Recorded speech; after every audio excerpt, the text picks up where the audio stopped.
Microphone muted.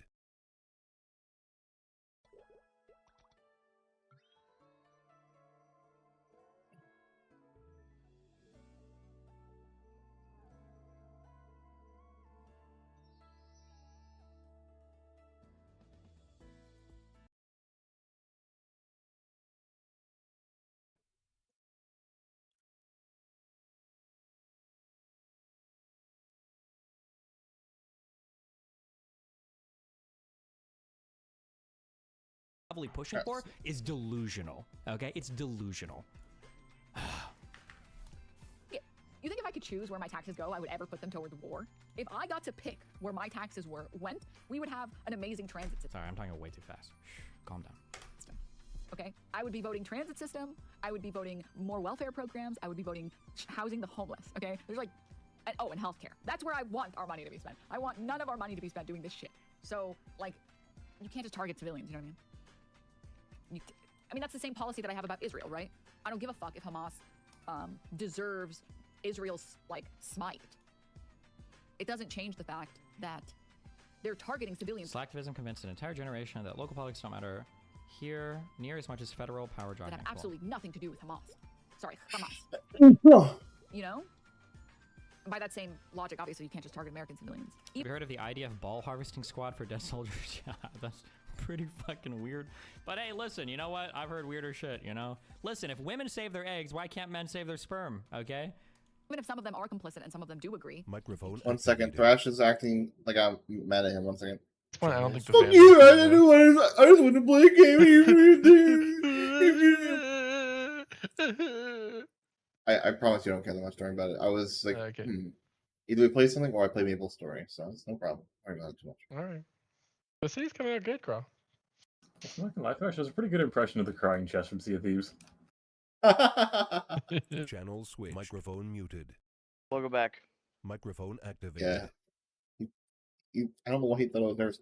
He thought, because he's fuck off, he thought, oh, Crow thought I was being mean, but I wasn't. I didn't think that at all, but yeah, whatever. How's it going for you? What are you playing? Just out of curiosity. I'm playing Iran. Okay. Not my most favorite class. Yeah. Yeah, that's why I'm just power leveling it. Once you get to 120, I would recommend obviously that class, especially smoke that class, you know. I probably will never Iran will probably be like one of the classes which I will probably touch as little as I can, because I really did not enjoy Iran. What do you think of Evan? I sadly wasn't able to power level Evan, so I'm still leveling it. Okay. It's like level 60. Yeah. I'm gonna probably go back to that after I level up Iran to 120. Yeah, probably good choice, because Iran's usually really annoying, so. I mean, you've seen the pain. You understand the pain of Iran now. And I fucking hate it. Just has its mobility is bad. It has one mobility. I moved it.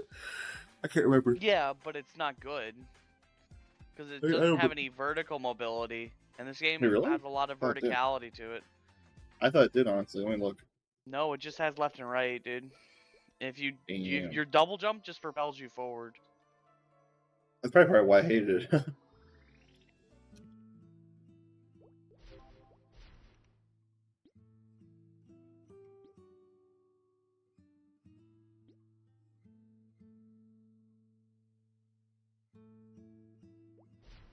Oh shit, you can't up jump in this fucking class. You probably can in basic fucking warrior, can't you? There is a move in Iran. I don't know what job it is, but there's a move called Final Toss. It's kind of an up jump. There's Final Toss. Second job. Oh yeah, it does work if you just up key attack, but I have it bound to a key, so I don't have to do that. It still sucks, but it's better than. God, I hate doing the combo system of Iran though. It's so unintuitive.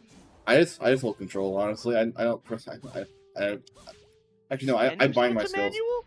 I bind my skills. Sorry. You can't. I didn't know you could. Yeah. That's upsetting. It's still not that fun. I'm not a big fan of Iran, obviously. So Yeah.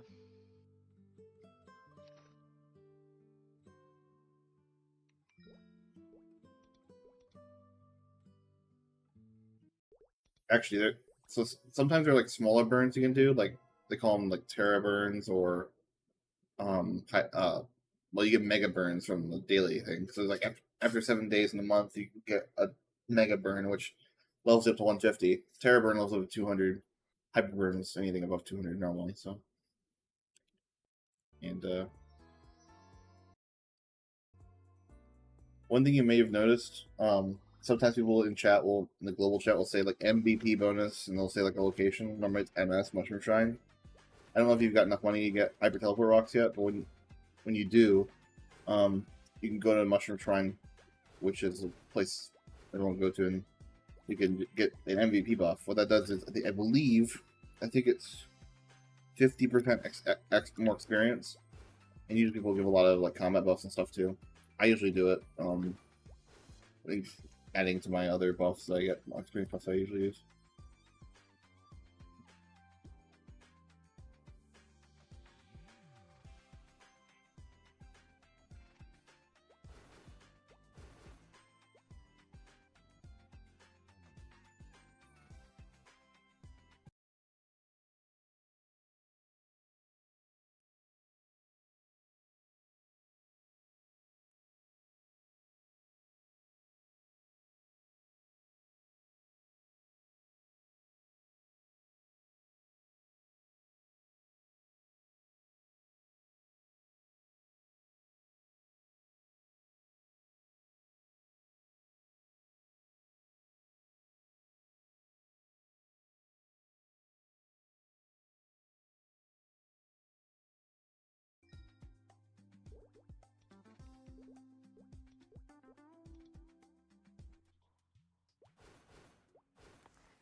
Microphone muted.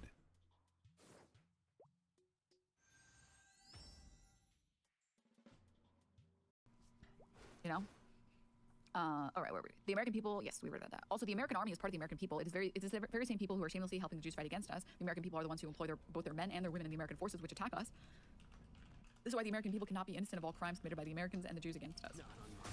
Allah the Almighty legislated the permission and the option to take back revenge. Thus, if we are attacked, then we have the right to attack back. I'm pretty sure Guantanamo Bay is still being used. Yup, it sure was. Obama got in, or not Obama, yeah. No, it was Obama, not Osama, Obama. Obama got in, and he looked at it. For whatever reason, he decided he didn't want to shut it down. I don't know what happened. I don't know what changed his mind, but it was a huge issue. That was a big thing. I feel like I heard that in almost every single fucking speech or whatever. It was like shutting down Guantanamo Bay. You guys might be, okay, too young, all right? But that was a big thing that he ran on, was like shutting down Guantanamo Bay and ending the wars. It was a big, big, big point of his campaign. Whoever has destroyed our villages and our towns, then we have the right to destroy their villages and our towns. Whoever has stolen our wealth, then we have the right to destroy their economy. And whoever has killed our civilians, then we have the right to kill theirs. At Destiny, I also watched a Jewish historian on YouTube, Traveling Israel, say not a single Arab settlement was stolen by Jew until at least 1948, and that they also fled because the Arab army's radio calls for them to leave, and many also stay. I've never heard that in my life, and I don't think that's even true. I mean, there were... Oh, no. Sorry, what was I saying? There were Arab farmers that were expelled off of their lands when Jewish people were making huge purchases of land in Mandate Palestine. So there absolutely were Arab farmers that were being kicked off the land, but prior to 48. That is just factual. I don't know what else. I don't know. Like, yeah, I don't even think that's disputed history. Even Zionists wouldn't dispute that, because there was a principle. Oof. Okay, where are my good Jews in chat? There's a principle when it comes to agriculture for Jewish people only hiring other Jewish people. Does anybody know what the name of it is? I think it was this. Conquest of labor, or okay. One of them refers to the ideal adopted by some Jews in Ottoman and Mandate Palestine during the late 19th and early 20th centuries, and later embraced by Zionists to favor hiring Jewish rather than non-Jewish workers. Another one is the slogan for the Jews to embrace productive labor rather than being engaged only in trades and professions. Yeah, but when Jews were buying up land in Mandate Palestine, they wanted other Jewish people working the land. The Traveling Israel guy blew up because he had happened to make some anti-Palestinian videos pre-October 7th. Hassan brought on some grad student loser to debunk his video, and the guy struggled. Traveling Israel guy. What game? Link me like his most popular video. If it's pro-Zionist shit, we can probably debunk a lot of it. But yeah. Yeah, so he says Jews only bought their land but never stole it. Sure, you can argue that, but here's the issue is that the purchase of the land is like people. This is what I think. I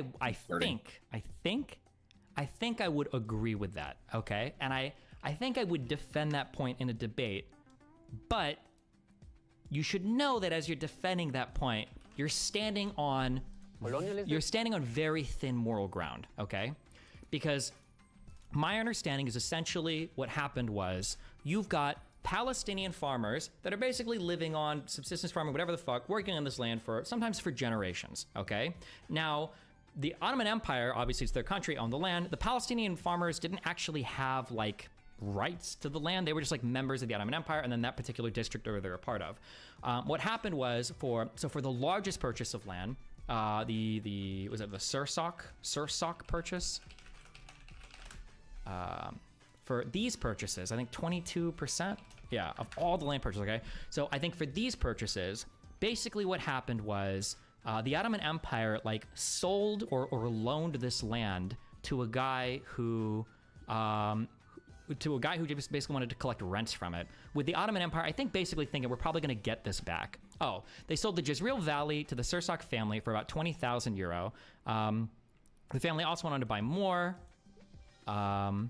So those lands came into possession of Sursock through a loan he'd made to the Turkish government. The Turkish government never had any intention of turning the Arabs off the land. It was more sort of a mortgage, and Sursock was collecting the tithes interest on his money. He didn't become possessed of the lands by virtue of title deeds in the original instance. Later, Sursock applied to the government to give him title deeds. But then basically, I think what happens is after all this shit happened, obviously World War I happens. Oh, I'm sorry, that's pounds, not euros. World War I happens, the Ottoman Empire collapses, and like Jewish people are basically trying really, really hard to like, now that the Ottoman Empire is gone, because the Ottoman Empire restricted Jewish purchase of land or whatever, people were like trying to buy this shit up. And then when Jewish people bought this land from the Sursock family and other land, once they bought it, they did expel Arab farmers off of this land. That was part of what they did. So the idea, I think it even says it up here, right? The buyers demanded the existing population be relocated, and as a result, Palestinian Arab tenant farmers were evicted, and approximately 20 to 25 villages were depopulated. There's a quote by Dayan. He says this here. Some people are mad because there's a ... here that omits like one sentence. I read that sentence on Twitter. I think it was important, but some people get mad if you want to go find the original. I don't think it matters so much.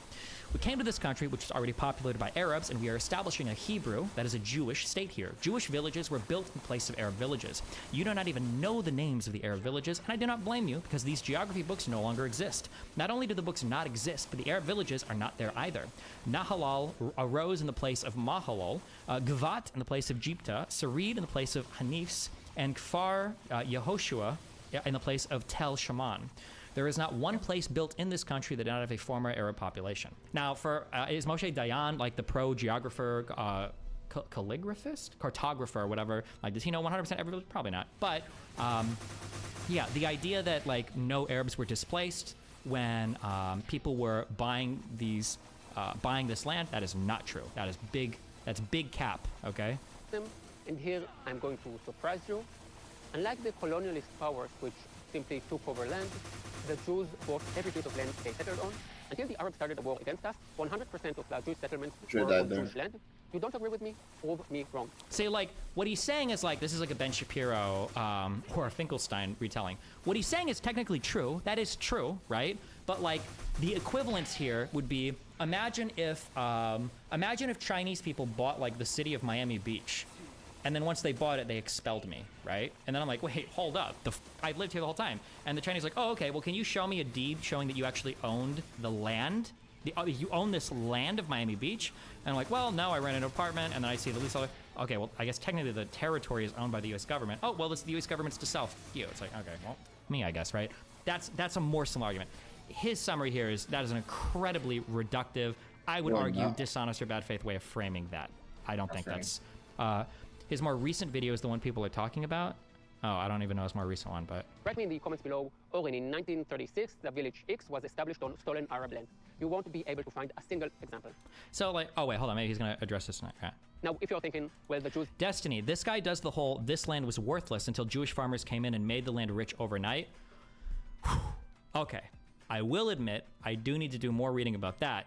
But my understanding is that a lot of that is actually true. That Jewish farmers came in and they performed like fucking demon magic on a lot of the land that they ended up settling. That they did go to a lot of land, that a lot of this land was dog shit, malaria was infesting and killing like half the population every decade, that like a whole bunch of dog shits have happened, that a lot of like, the Talmudic magic, that a lot of the Jews that did come in, they settled the out of the land, they worked some insane magic, they drained swamps, they made farms out of places, they did irrigation, that like the Jewish people, actually, the only reason I know this is because I read, oh God, this is so long. I heard this when I was in Texas, in between my debates. This is why I didn't prepare as much for the AJW debate. This was summarized by the British as part of the Peel Commission, and they actually talk in this commission about some of the Jewish people that settled the land. The land.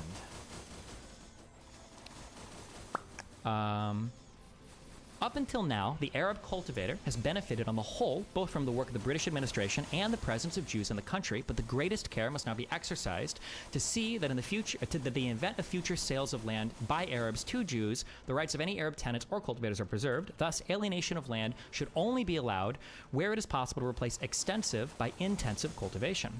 In the hill districts, there can be no expectation of finding accommodation for any large increase in the rural population. At present and for many years to come, the mandatory power should not attempt to facilitate the close settlement of the Jews in the hill districts generally.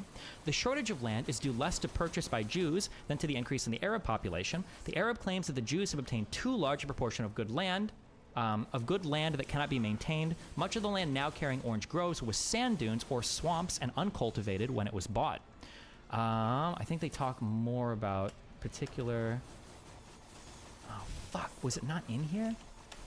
I thought it was part of this commission. I don't know what I need to look for. But I'm pretty sure that as part of this commission, this came out in 1936. I think they talk about Jews settling the land, or it came out in 37, or was finished in 36. And the development of like the irrigation and all sorts of shit here was basically done from the immigrating Jewish people. Shit. Was it here? I'm trying to think of a word. Maybe it wasn't part of the Peel Commission. Maybe it was something else that I read. But the I'm pretty sure it's pretty well accepted that a lot of the Jewish immigrants that were coming to these lands like developed the out of this land in places that previously didn't have a lot of good agricultural development. Like I'm pretty sure there were agricultural products being exported from here that like that weren't even made in this region prior to Jewish people coming. Not every product, but there were some. But okay, stop. We don't need this. We don't need this. We don't need this. We're finishing this. I know you're not arguing this, but make it clear this wouldn't justify the Israeli people buying up the land. No? Well, justifications for buying the land, I could go either way on that. Like, that's a difficult one. There is no clear-cut answer there. Like, I'm wholly uninterested by this argument. I'm wholly uninterested by this argument. People that live in an area have a right to live there infinitely for infinite generations, no matter what they do with the land. That I don't have any attachment to that argument at all. That might even be part of a UN charter to like a right to self-determination or some shit. Maybe it is. So maybe I'm the odd one out there, but that argument is just wholly uninteresting and boring to me. But disagree about this one, to be honest. The civilian part, I don't know about that, man. I don't know about that. I agree when it comes to like military personnel, you know, and I said this, you know. Do you really have blinded? On October 7th or October 8th or 9th. That's frustrating. If Hamas explicitly, actively, exclusively targeted IDF members, and there were no civilian deaths, I would consider them to be freedom fighters. That is like the... It's a little weird given that IDF people are forced conscription, but okay. That's like literally the opposite of every argument you're making, but okay, I don't think she even realizes that, but... Epitome of a freedom fighter. No. You are trying to free your people without causing excess harm.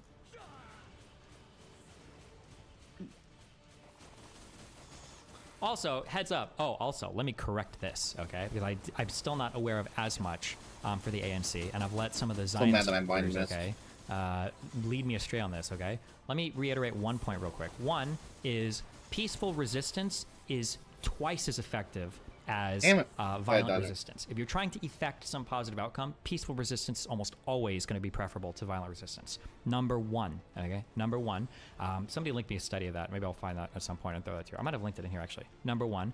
Number two, I think I've said this before that like didn't the ANC and Nelson Mandela, didn't they commit like acts of terrorism, violence, blah blah blah. While that is true, the ANC in South Africa was largely peaceful, or if they were doing violence, it was supposed to be against like uninhabited like government like fucking buildings or institutions. It wasn't supposed to be the mass slaughter of civilians. I think I've said the exact opposite of that just on reading random shit about Nelson Mandela, but it seems to be the case. It seems to be the case. Okay, I'm giving you this like 35% conviction because I haven't done deep dives in this, but it seems to be the case that one of the reasons why people say that apartheid ended as arguably as well as it did in South Africa when it could have like devolved a massive war was because of how peaceful the ANC tried to hold themselves to. That the standards that they held themselves to were actually quite high. That like yeah, it was just like sabotaging infrastructure and stuff like that, but that was a really important part of the ANC's success in South Africa. So just yeah. I missed. That was very lucky. Wow, I should have died Is this letter there. officially declassified letter? I mean, I'm not sure if it's declassified, but it's. I don't know if it ever was classified. All right, where were we? Wait, how could it be classified? It was published by Osama bin Laden publicly. I think he published it. Was it through the Qatari government? Letter to America, Wikipedia. That I think they're building. Originally, oh no, a Saudi Arabian website. Outside. It was a Saudi outside. Arabian website. Yeah, how would you classify a letter that, like, Obama? Bin Laden is writing to the world here, right? Yeah. He wants the whole world to read this. He's not sending this to the United States to classify. American people. Allah the Almighty legislated the permission and option to take back revenge. Oh yeah, we already got this. The American government and press still refuses to answer the question. Why did they attack us in New York and Washington? If Sharon is a man of peace in the eyes of Bush, then we are also men of peace. America does not understand the language of manners and principles, so we are addressing it using the language it understands. Where is the like fuck around and then you're like smiling and then find out is like right? Like it's funny that she thinks this is such a big own, not realizing that by the way, this is all of the United States. Oh, I'm sorry, not the United States. This is all of Israel's justification for violence in the Middle East, by the way. Yeah. Their entire argument was the Arab states are not going to give us peace unless we prove that we are fucking military gods. And it was mostly true. So she's like laughing, giggling here, but like, sure, you can say this, that this is the only language the Americans understand. This is the only language that terrorists understand, okay? And when you are a terrorist, you see everybody else as a terrorist. That's why he's saying, like, oh, well, if we're terrorists, well, then Sharon is a terrorist. Then the American people are terrorists. Then the American government is terrorists. They're all terrorists, right? When you're a terrorist, everybody's a terrorist, okay? So to pretend like this is some big own or some stupid shit, you think Al-Qaeda conducts itself with regards to safety of civilians or really? rules of war? Like, what a stupid comparison to think that he's saying anything profound here. Oh my God, it's so cringe. Hate being outside this fucking thing, but there's like no you way it only is, think right? it's profound if you're a juvenile. He's not wrong about that. The U.S. only understands violence. When has any other international community ever been able to convince the U.S. to do something it didn't want to?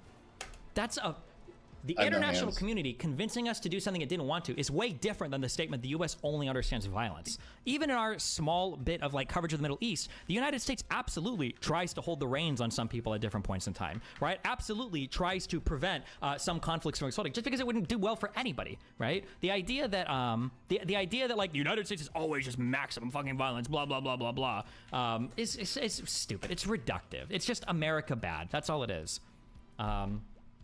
Yeah, Eric, I will eventually, I promise. Okay, it will happen. Like, this is why all global warming meetings that we have, all of our attempts to prevent the destruction of our planet don't go anywhere, because the U.S. is like maybe. Well, yeah, but hold on. First of all, the United States does try to do global warming related initiatives. My understanding is, and this is an out-of-date understanding, so I could be wrong, but my understanding is a lot of first world countries or Western countries or G7 or is China considered part of the OECD? Hold on. Or India? They are developing countries, right? Are they? Hold on.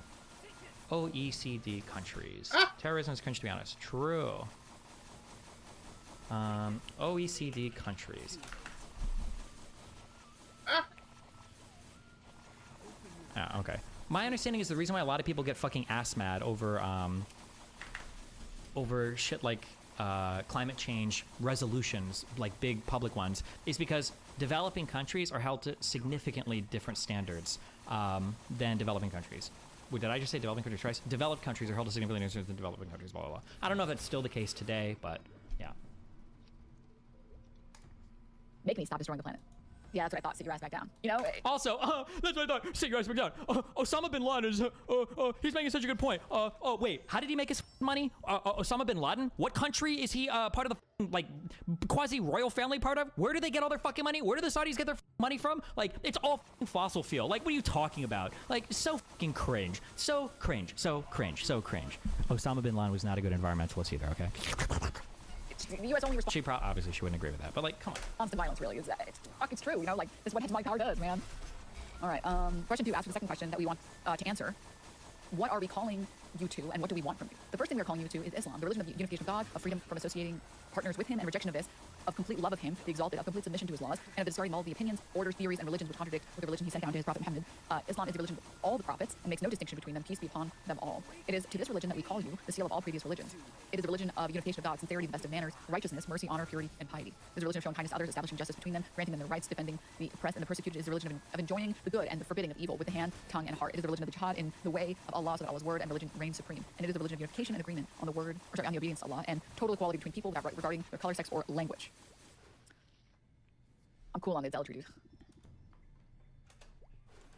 Wonder if she would say Japan deserved Hiroshima because of their war crimes in China. No, nobody cares about any of that.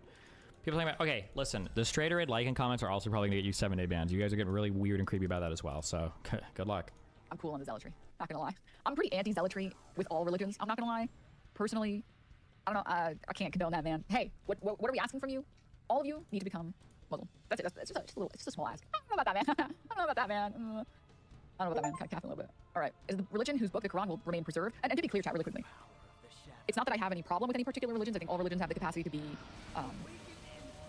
parasitic, let's say. But only with religion can you hide behind a book for your heinous actions. Only religion allows you to do that. All of the anti-gay stuff, you cannot make a moral argument. It does not exist, a moral argument that justifies ever preventing gay people from having the exact same rights as straight people. But hey, guess what? Some people are like, well, my book says this is wrong, so that's it. Okay. The funny thing is that, oh my god, kill this fucking stream and delete this from the entire fucking internet, August, okay? Because fuck Muslims and fuck Islam, and I don't ever want to be seen steelmanning their religion. But technically, okay? Yeah. Technically. Can some of my trash, please?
Fuck off, dude. Are you serious? It's fucking tail, dude. Tail dead. Of course I'm facing the wrong way.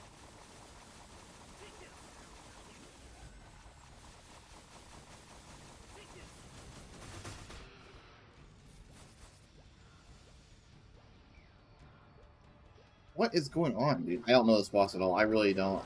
It's so normally very trivial, so it's very annoying that not be trivial. Also, I can't up jump because up jumping doesn't work properly when you're turned around like this. Very frustrating. I would love to just up jump, but I can't even tell if I'm able to or not. The game's like, I don't know if I will allow you to jump. He feels hands is a problem. And I'm sealed. Come on, dude.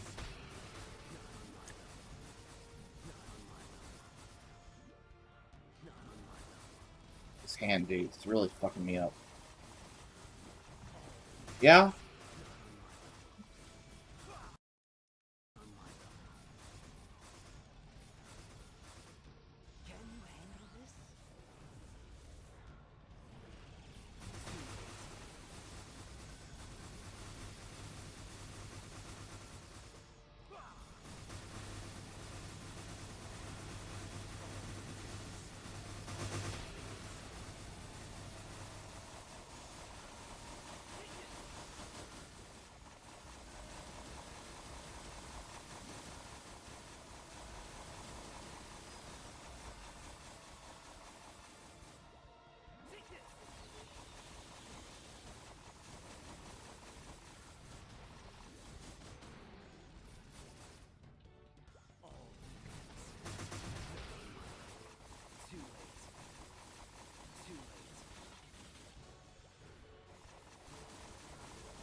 Oh shit.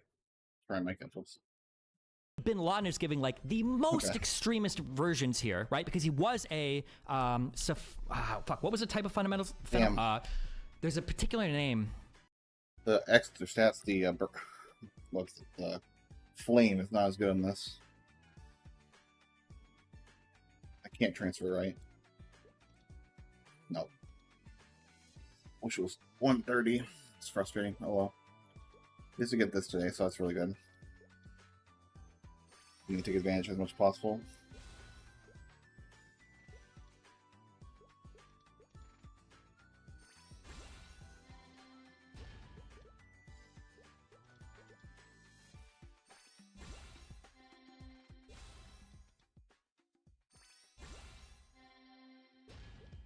I would try to pronounce it. I'm gonna fuck it up. For this particular type of, is it salad? It's not. This isn't what I'm looking for. What is this luck, dude? 80%, by the way. Failed 4 times in a row. Wait, am I wrong? Are they not part of the? There's a name for like a Sunni. Is it Salafi?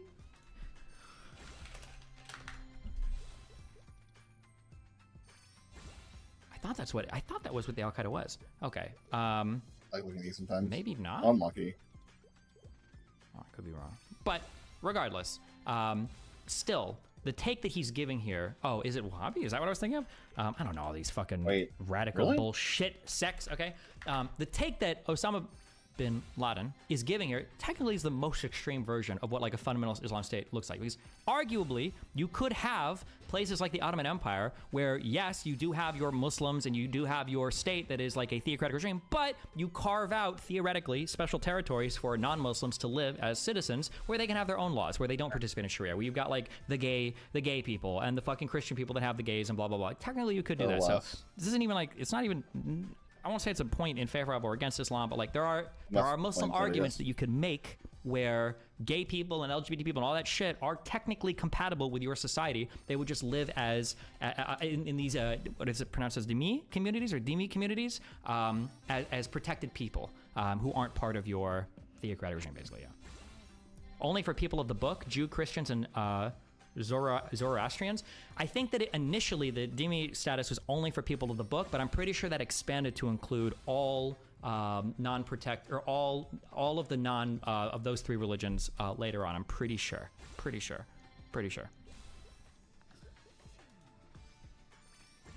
Whoops. Do Muslims support LGBTQ? Do you support me shoving Legos up your asshole? Microphone activated. What's up? How did I get those experience boosters? Is that just a thing for making a character? I don't actually know. I didn't actually know how you got those in your new character because you don't usually get those on a new character. So I'm not sure how you got those, to be honest with you. Fair enough. Let's hope I don't need them to get to level 120. It's helpful. On the storehouse. Yeah, it's helpful in the storehouse for sure. You not have any left? I have the experience boost from Empress, so. You get the storehouse, right? So you know the Identitas exploration that the daily thing. The first day gives you 30 of those that are transferable between your account, so you can get those. Oh.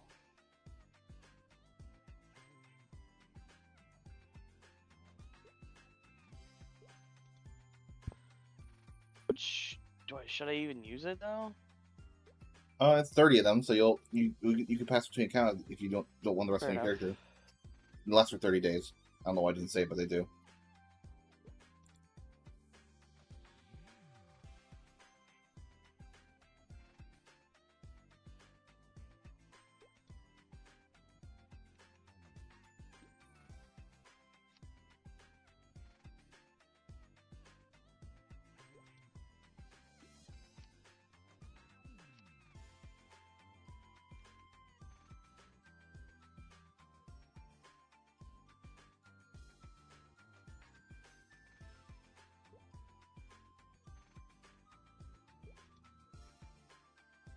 Microphone muted. Anyways, continuing. What? Back to where we were.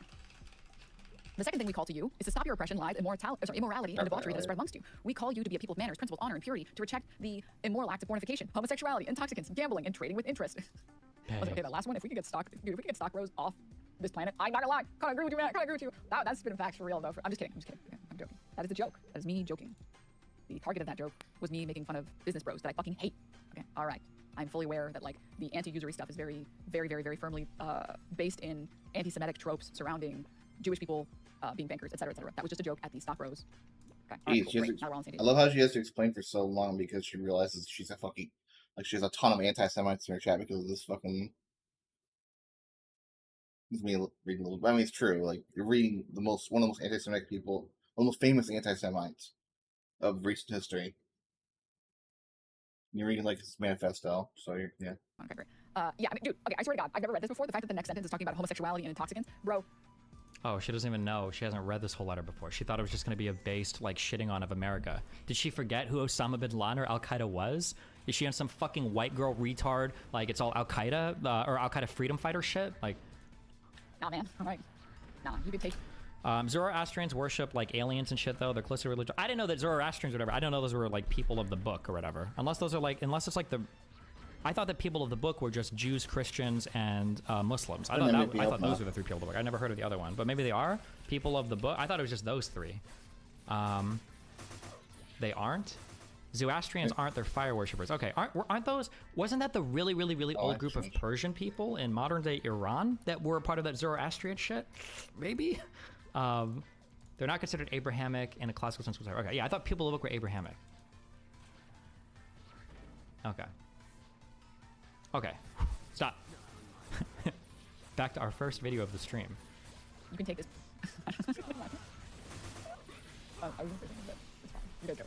I'm high right now, bro. Lost me. Yeah, I'm not. Is Abrahamic the same? I believe so. I think the Abrahamic religions are the people of the book. I think. Giving up gay weed. I'm sorry, man. I can't give up gay weed. Listen, man. Nah. Sorry. My bad, man. Still one day. And also, since what are XQC fans called again? Or continue zero. And also, because I'm a juicer, I can't stand by this anti-gambling stuff. If my king doesn't play his slot machines, how else are we gonna get our content? Okay? Juicers unite. Stand up against Osama bin Laden. All right, we call to all of you. Sorry, we call It's you to all of weird. this that you may be free. And maybe this is me reading into it. Nah, it's not. It's weird that like there's like this like ironic like haha what he's saying is wrong, but it's obviously irony. Like it gives a lot more credence to the stuff, even though like you can't see it in this picture. I'm not sharing this video because I don't want to steal it. And it's still basically stealing. But like the fact that they're ironically disagreeing with it, but making it obviously irony, like leads a lot more credence to the anti-Semitic parts. Like, I'll stand by this. This is like kind of woke scoldy, but you know what? Fuck them. Freed from that which you have become caught up in, that you may be freed from the deceptive lies that you are a great nation, that your leaders have spread amongst you to conceal you from the despicable state to which you have reached. It is saddening to tell you that you are the worst civilization witnessed by the history of mankind. Jesus. Kind of cap, though, because like the British Empire is pretty bad. The U.S. Empire is also bad, but like the British are just a little worse, just a little. Keep in mind that when Osama bin Laden calls us bad here, it's because of our debauchery, our homosexuality, and our loaning of interest. That's what he means when he's calling us like one of the worst, and our foreign policy as well. But okay, they kind of clear. Yeah, kind of clear. America not number one for one, all right? Apple doesn't fall far from the tree and all that. It's strange how people will say like the U.S. is like one of the worst people will live in the U.S. Like, I know this is like something really stupid, but like, maybe people can explain it to me how like, if you're like so against the U.S. and you fucking hate it, it's the worst country that ever existed ever. You have a lot of money. Is there a reason why you still live in it? Like, you're basically propping up a system that you fucking despise and you think is one of the worst in the world ever. Like, worse than the Aztecs who would sacrifice basically any fucking one. Worse than the Nazis in Nazi Germany, which, you know, usually people tend to hate. Worse than like the Mongolians or Genghis Khan, who ruthlessly murdered probably the most people, well, the most percentage of the population ever in human history. I mean, I can just think of a few more. I mean, like, look at, like, for example, the Dutch and Congo. Let's look at, I don't know, Somalia. Let's look at Iran post-revolution. Let's look at, like, this is old, that's recent stuff. I wasn't talking about the older stuff I started with, like Mongolia. But man, the U.S. is the British Empire is the #1 worst, and then second is the U.S. Yeah, it's weird. Microphone What's up? activated.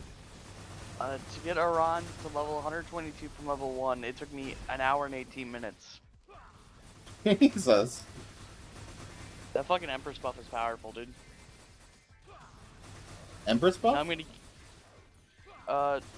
the Bowman that we got? Oh, Mercedes? Mercedes buff. That helps. That's only a 10% increase, you know. Hmm. At least you won't have to play that class much more until you decide I'm done with it. I'm not gonna well, touch that shit until I need once- to for level 2 hundo. once you get your Legion stuff, I would say, and level to 140, but yeah. In my opinion, at least. I mean, I'd want the Link skill to be upgraded. Yeah, that's 210, unfortunately. It's a ways away. Oh. Yeah. I don't think I have any.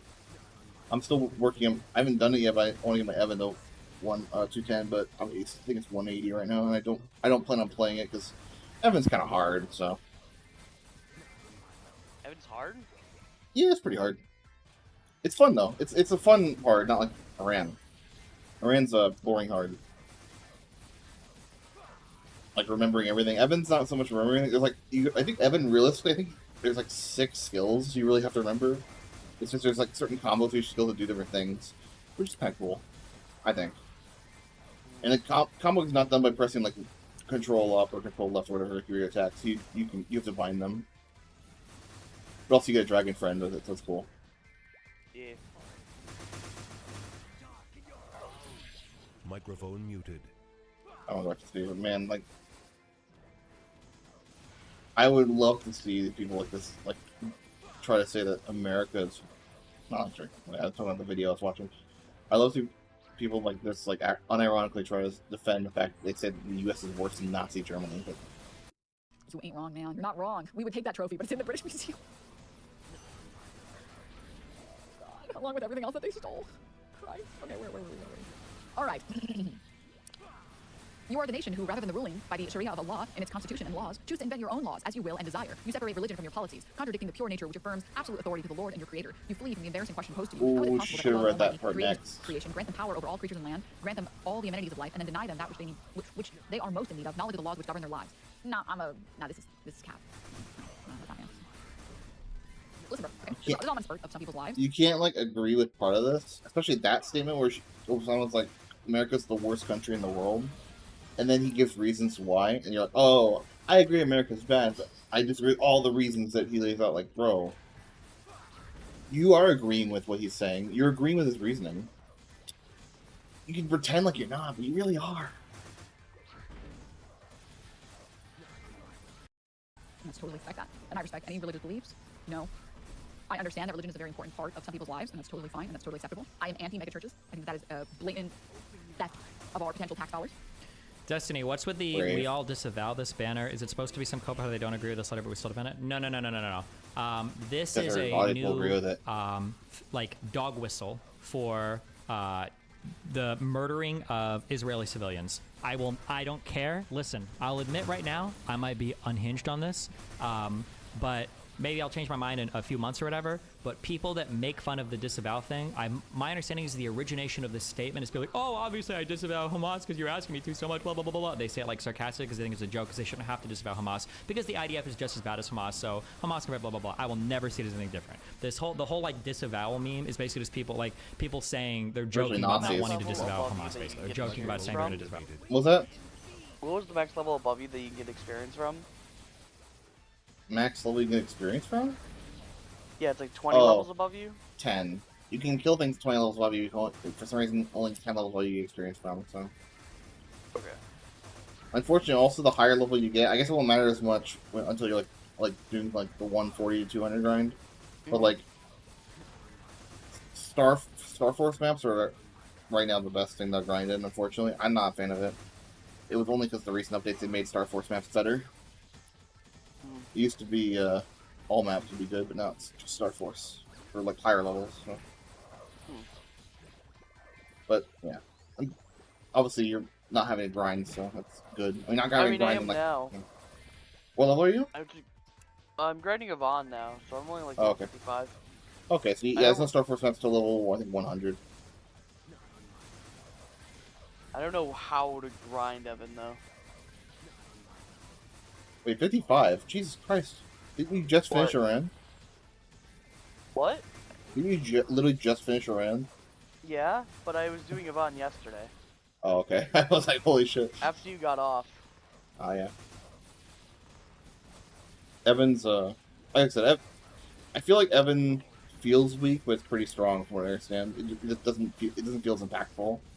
But it's really fun to play, I think. Just needs a little oomph. I need to do profession stuff, don't I? Do I just need to do potion maker? I mean, you definitely want to get mining and herbalism on basically every character when you're doing it, because mining and herbalism lets you mine the stuff in the fields and stuff, so to get those for free. And then, whatever character you can always grab. On reboot, you can get all 5. So. Oh, you don't just have one. Do you just have it all in one character? Yeah, you can do all 5 on every single character. Oh wow.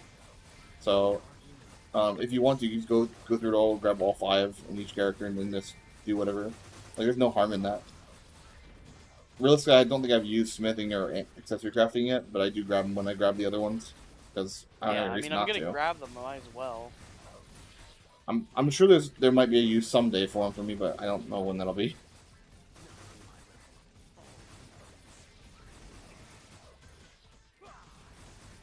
I'm just mindlessly grinding right now. It's okay. I was gonna say it's not fun, but actually 188, but I'm on the Albernian character, so. Yeah, so you get 3 levels per. Yeah, but it slows down the higher level you get, obviously. So. Yeah, because you just get less levels, so.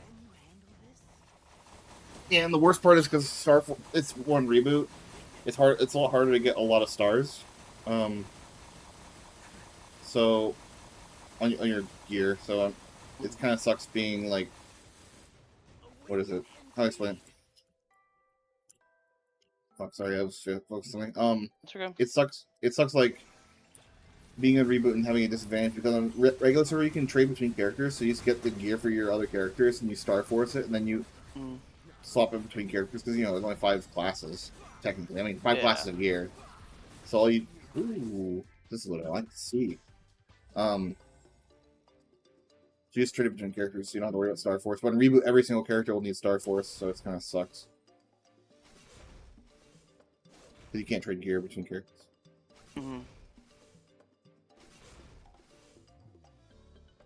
Which, I mean, I'm completely okay with. I actually liked Reboot until... I mean, I still like Reboot, but, like, I wish they hadn't changed the experience to what it is now, the experience system. Not a fan. But I think most people are not fans, it sounds like. From what people are saying also, the reason why they changed it was because in Korea, all the regular server players were moving to Reboot. In Reboot, there's not many whales in Reboot. And they actually... the new accounts in Korea literally can't join Reboot at the moment in the Korean Reboot servers, and then also they as experience changed, saying they want to make it balanced with the regular servers. So, which would make sense, but the regular server also has extra stuff that makes their grinding better. Like, they have something called a Frenzy Totem that you can dish out a bunch of money for, and the Frenzy Totem makes enemies spawn significantly faster. Oh my gosh, that'd be so good. They used to exist on Reboot, and then they removed them, which is probably good, because I wonder if they cost... I don't know if they cost real money or not, but...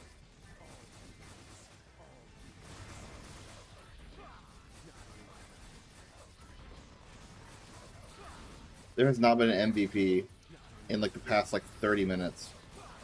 I've been waiting for one. It's those, 50% buffs people will give, 50% experience buffs. Which, I'm waiting for one so I can do the food storehouse with those buffs active. But still just waiting.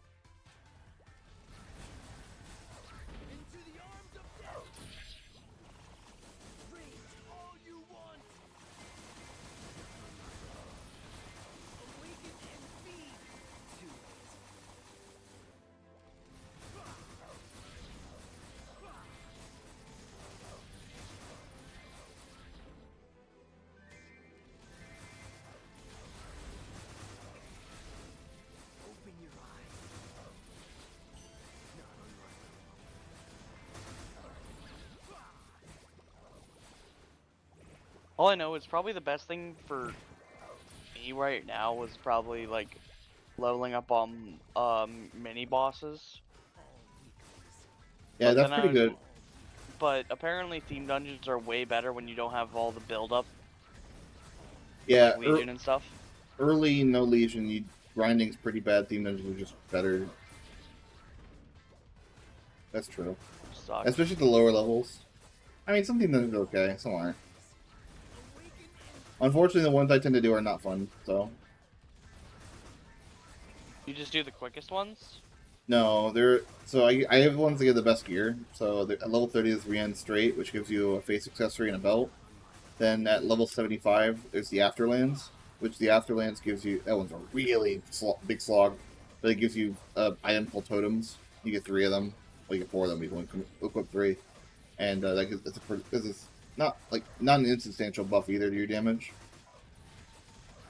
But doing the Afterlands while you're trying to level up, especially for a Legion character only or a Link skill character only, like you really, really don't need that. Like, so most of my characters don't have totems. I used to do it, then I realized it's actually just slow to do it, so I stopped doing it. I've only done it on like 4 characters now, I think, and I'm going to do it on my Nightwalker as well when he gets higher level.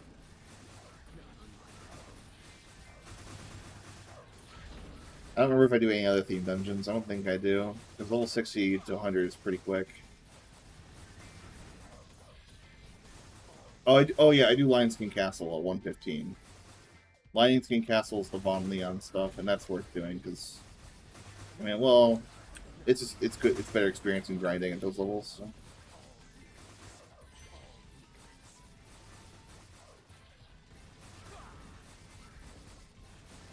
If someone asks for an MVP and there's just no MVP still, Jesus.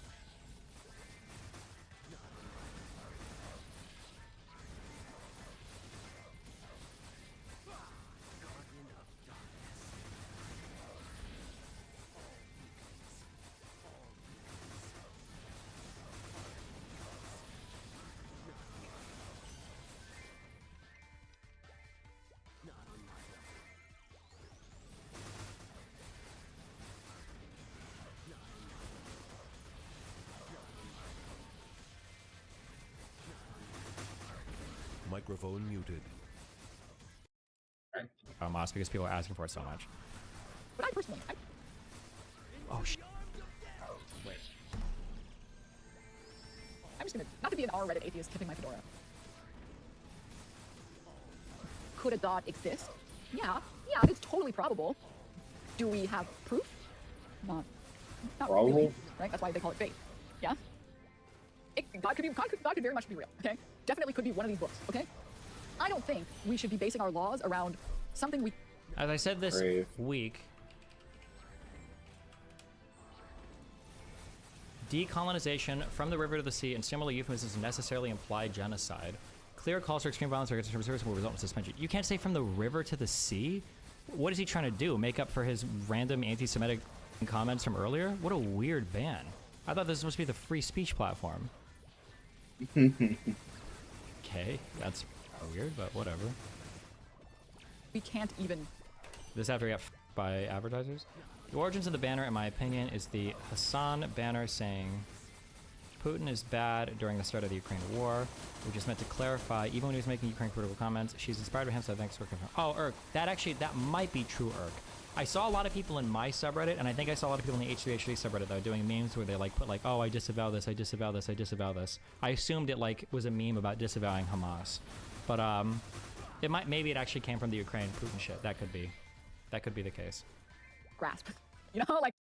I mean, the reason it's there is because her audience is heavily skewed towards anti-Semitism based off of the comments she's saying. I don't know about that, man. I don't know. Maybe we should base our laws around our internal moral compasses? You know? Yo, for real, if God came down today and was like, I'm real, shut the fuck up, and then he like did some shit that only God could do, I'd be like, shit, man, we gotta listen to this guy's rules. I don't know, man. He's kind of like the game master here. I don't know. He probably knows the rules better than we do. But it's not what's happening here. Okay? No, it's not. All right. Okay, this is fucking mind rotting. I think she gets like, does she get like 2,000 viewers now? It's insane.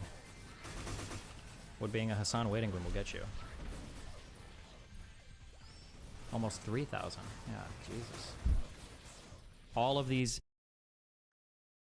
Microphone activated.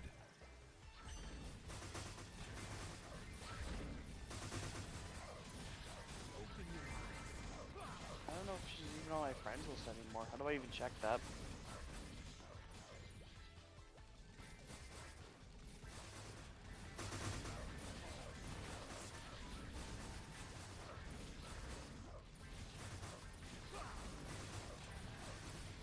I literally just have you and Jay.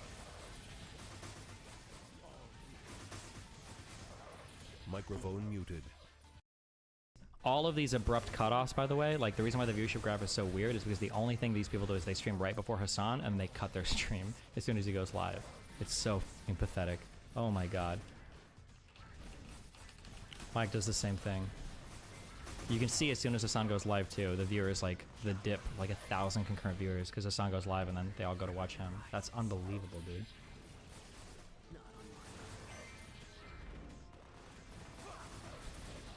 Microphone activated. Check out how long her Microphone starting muted. stream screen is in her VODs. Is it longer than mine?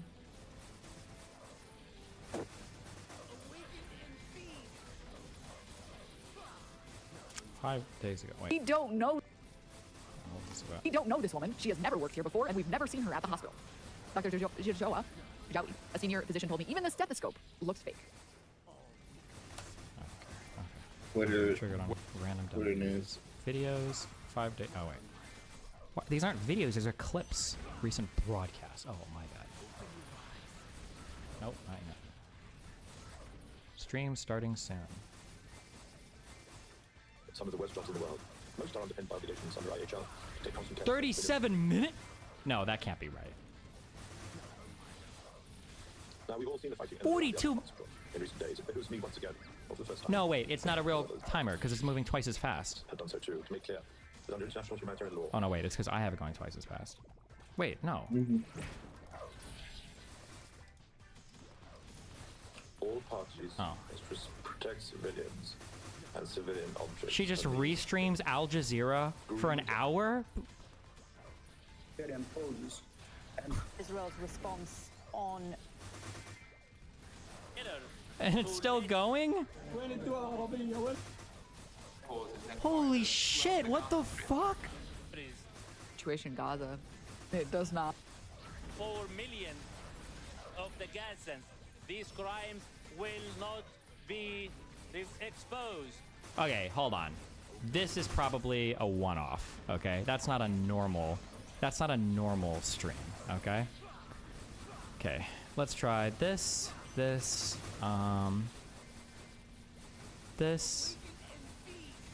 44 hour, 4 hour, okay, this is, okay.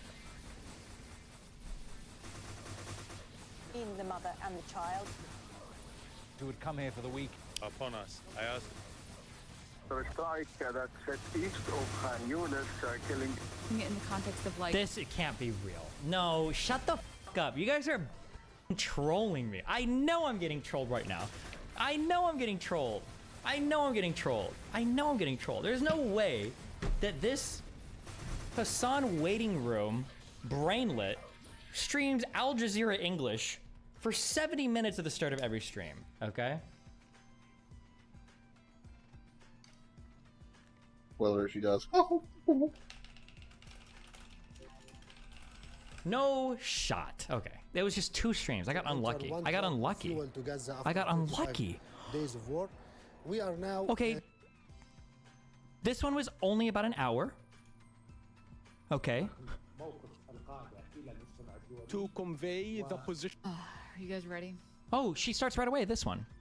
It's a 3-hour stream. Oh, so she cut the first hour of Al Jazeera. Created fervent activists out of those who'd previously been content simply to enjoy their newfound freedoms. Faderman cites Eric Oh wait, Hoffer. this is 7 months ago. I don't even know if these are, that's how long ago? 5 days ago. That was a highlight? Oh, was that a highlight? A 3-hour highlight? Cites Eric Hoffer's observation.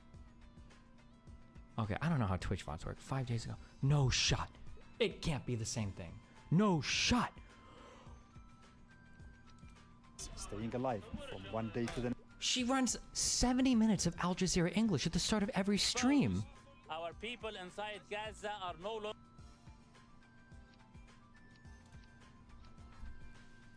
That's unbelievable. Did we go through all of these? 60 minutes. 60 minutes. 65 minutes. 60 minutes. 65 minutes.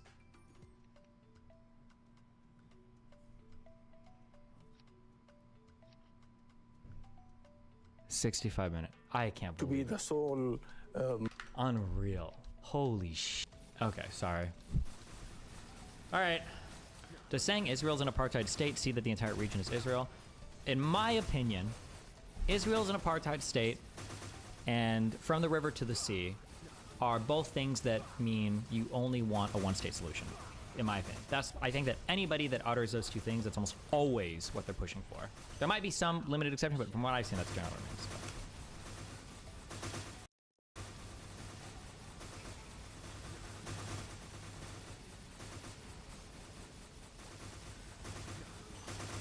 Hey, Croft.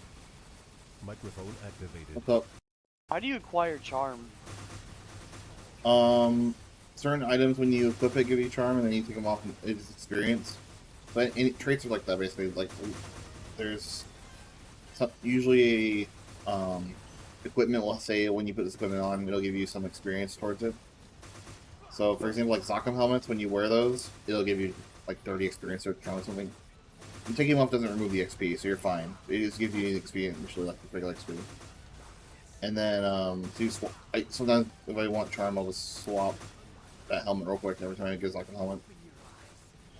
Then after that, there are other, not very many other ways. So trait boost for charm especially, not very many other ways. I think trait boost potions is the main way. I think the daily give a trait boost potion. You can use charm. You can use it to up your charm. Are you asking for that because of the pocket item? Yeah. Yeah. Charm is useless except for that. That's the only reason charm has any use. So. I wonder why.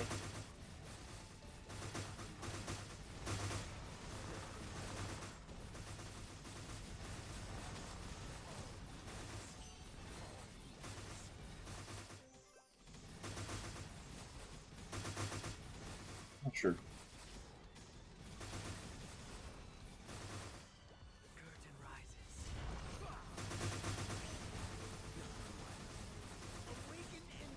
If I leave Astoros early, I hope it doesn't.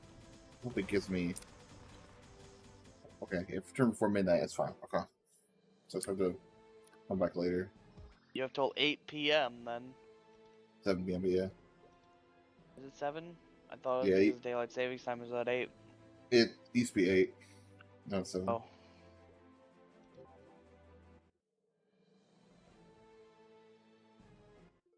Sorry, I say that backwards. It used to be 8, now it's 7. Oh, sorry.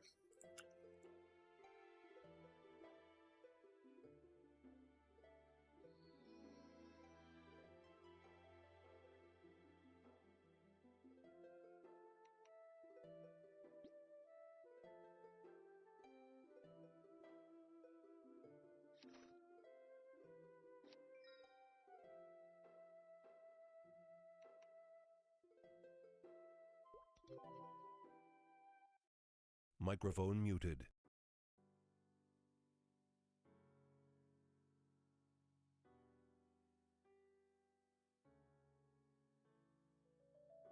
How are you able? How did you get me to talk to Microphone that general store activated. guy while I wasn't in a town? It has to be in town to talk to the general store guy. Because it's a quick. You were in LNAF when you did it. Oh, okay.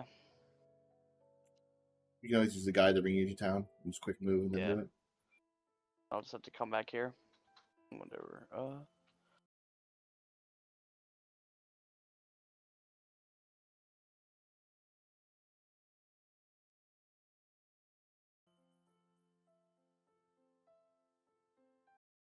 This 100 pouches have got me so much fucking money.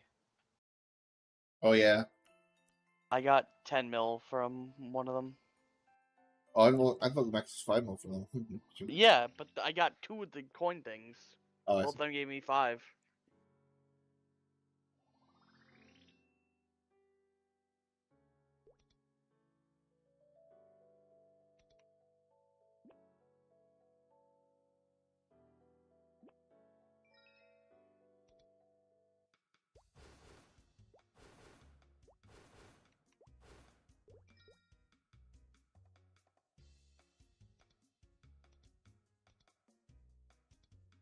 Microphone muted. Whoever's watching knows Maplestory. I know I'm a Scion thief. I just don't want to have to swap between presets right now on this character. Microphone activated. Microphone muted. The disingenuousness. They don't want Israel. They think they're being very clever. They call it their three-tier. We want the end of the occupation, we want the right of return, and we want equal rights for Arabs in Israel. And they think they're very clever because they know the result of implementing all three is what? What's the result? You know and I know. What's the result? I don't understand what happened. Like, or am I just managing to only hear the most unhinged positions, or what changed? Because like here, he's like calling out like hardcore, like when you say one state, when you say right of return, you're talking about the destruction of Israel. Be honest. That's what you're talking about, which I so far I think I agree with. But like, what caused the change? I'm so curious. Like, or does it, maybe he's like me, it depends on who he's arguing with, or... There's no Israel. I think I think the result is that there's no Israel the way Israel is now. There is no Israel, full stop. And the law is, Israel is a state, it has its defined borders, and if you want to eliminate Israel, that's your right. But I don't think you're going to reach anybody. I think it's a non-starter. If you say you want to enforce the law, and in fact impose it on Israel, because they're not going to be accepted, then the law is clear. And you have to say, and you'll never hear the Solidarity Movement say, 2 states. And if you don't want the framework, then stop talking about the law. And stop trying to be so clever. Because you're only clever in your cult. The moment you step out, you have to deal with Israeli propaganda. And here, they have a case. They say, no, they're not really talking about rights. They're talking about they want to destroy Israel. And in fact, I think they're right. I think that's true. I'm not going to lie. Do we want to build a movement or do we want to create a cult? Now, Frank, you have to be honest. Honesty is important in politics. If you tell a public, Israel's population is 7.5 million. Of those 7.5 million, 5.5 million are Jewish. And the other 2 million are Palestinian, Arab, and other, and neither of the above. And you say, as a lot of the Solidarity Movement says, all 6 million Palestinian refugees have to go back. Okay? Now, will a public think it's reasonable for 6 million Palestinians to descend on a country which right now has 1.8 million Palestinians and 5.5 million Jews, which means you're going to completely, overnight, radically, completely change the demographic balance of the country? Will a person in the public find that reasonable? My answer is, you can give them every fact behind the creation of the refugees, and they'll still see the Israeli position that that's not tenable. I don't think you can sell it. I've never heard people saying like that's such an insanely reasonable take. Where like he might even say like maybe it's more the right, but like yeah, if you give people the facts relating to right of return, no one in Israel is going to be okay with this, and probably a lot of people in the other world aren't going to be okay with it. I don't understand what changes here. I hear it all the time. Okay, so not never. I'm saying reverse. I hear it all the time. I just spoke last night in Glasgow, and that was the first statement. What about the 6 million Palestinian refugees who want to return? That was the very first question. I hear it all the time. I hear sometimes people say, until every one of the 7 million go back, we won't accept the settlement. I do think that the cult is not a little cult, it's actually getting bigger. Maybe it's not, and the BDS movement has actually, with its flaws maybe, succeeded in grasping people's attention and students. Frank, we have to free ourselves of illusions. When I don't know how old you are, but when I was a young man, I was a Maoist, you know? And we always thought our movement is growing. 6,000, 8,000, we're growing, you know? What do you call growing? How many people are you really reaching? Are you reaching a mainstream public? I don't think so. Israel will start to say, what about us? And they won't recognize our right. And in fact, that's correct. You can't answer the Israelis on that because they're making a statement that's factually correct. It's not an accident, an unwitting omission that BDS does not mention Israel. You know that and I know that. It's not like we forgot to mention it. They won't mention it because they know it will split the movement, because there's a large segment of the movement, component of the movement, which wants to eliminate Israel. Is Israel part of the law or not? When the International Law Court of Justice made all of its findings in its advisory opinion, one of its findings was the June 67 border is Israel's legal border. That is Israel. That's the law. How can you claim that you want to enforce the law and omit that aspect of the law? The two-state solution, we know that the facts on the ground, mainly because of Israel, like for example building in the E1 zone, are going to make the two-state solution pretty much impossible. No, it's not true. I will talk about it at length tonight. I'm going to go through the maps. And then you'll judge for yourself. The problem is people are all over the place. When you say it's practically possible, then they say they're ideologically against it. And if you say it's ideologically, you will never be able to reach a public with it, then they say it's practically impossible. Because they don't want to recognize Israel. So it's like every kind of excuse and pretext. I don't see where that's going to go. You know, you talk about BDS, they make all these claims about their victories. All their claims about their victories. Well, you know what? You see these 10 fingers? These more than suffice to count all their victories. There are superfluous fingers here to count all their victories. It's a cult. where the guru says we have all these victories and everyone nods their head and nobody sits down to do the arithmetic on their own. It's just sheer nonsense. It's sheer nonsense. It's a cult. And I personally, I'm tired of it. I went through my cult stage. I was a Maoist. Have you ever seen a statement by BDS that doesn't have the first subordinate clause? BDS, the largest civil society organized protest, endorsed by 26,555,000,000,000,000,000 organizations. They're just Ramallah, NGOs. Represent absolutely nothing. It's trade unions as well. Oh, look, let's stop. If it were what you said. Okay.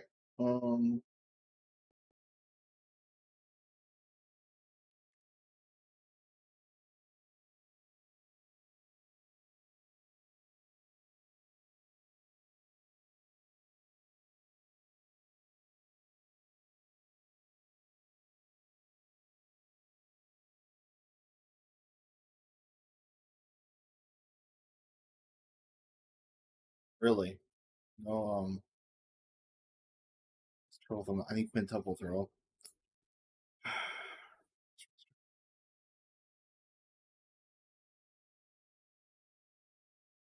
This is the best one, right? So put that one in for now, I guess.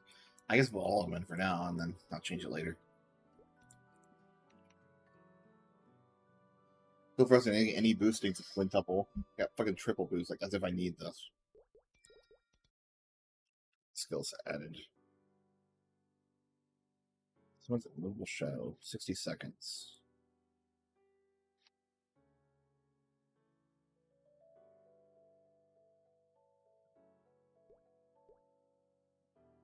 Oh.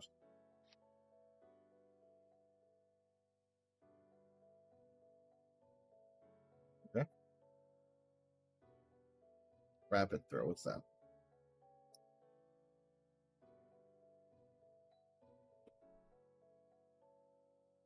Oh, I should just rifle Shadow Spear, okay.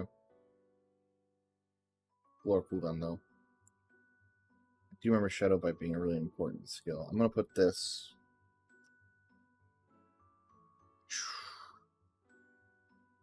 Maybe I swap these.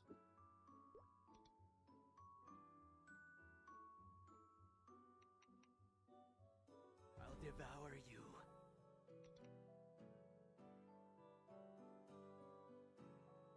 Now for the more annoying cutscene I need to skip. Yes. Okay.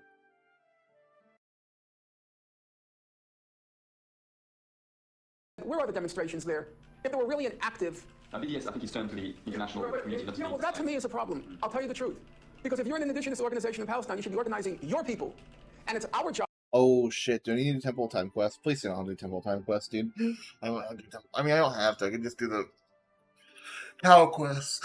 But that's basically doing a lot of Temple Time stuff. Still, need to kill a bunch of things for it, man.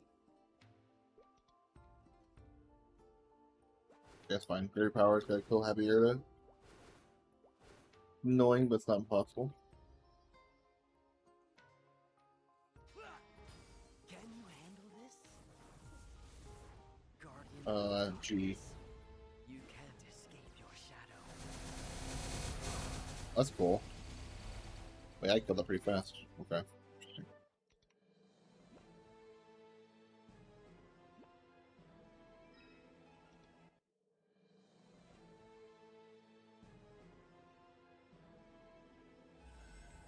Now we have a symbol.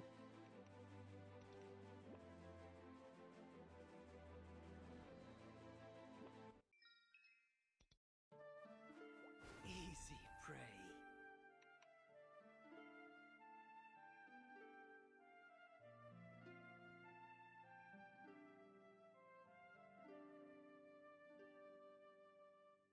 How enough that?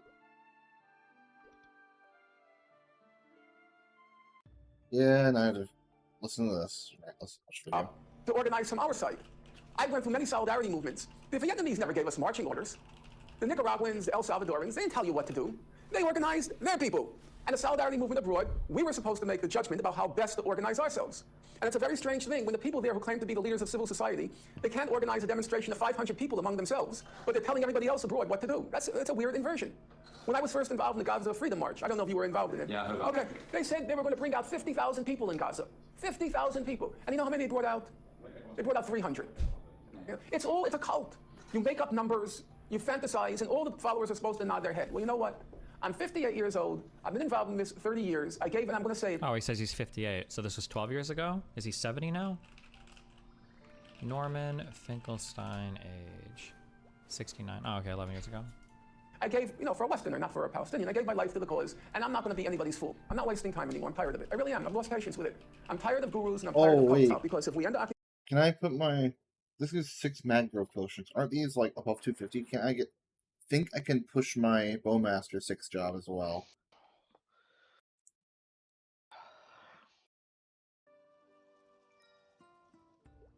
Microphone You okay, activated. Dragon? Yeah, why? I heard some weird breathing in your mic. I wasn't sure.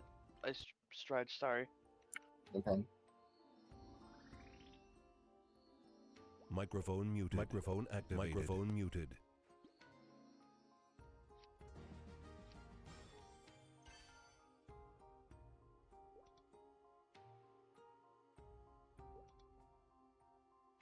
Only 600. Okay.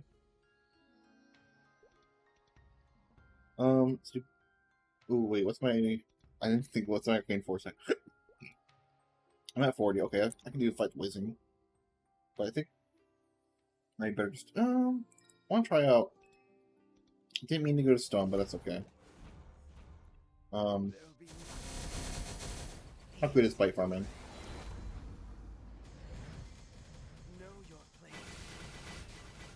Holy shit. I can see why people talk about bite farming all the time now. Oh my god.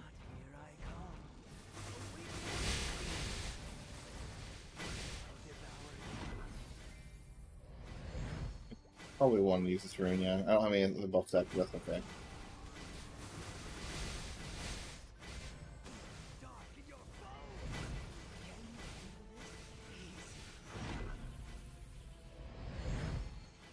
Bite is insane. What the hell is this skill, dude?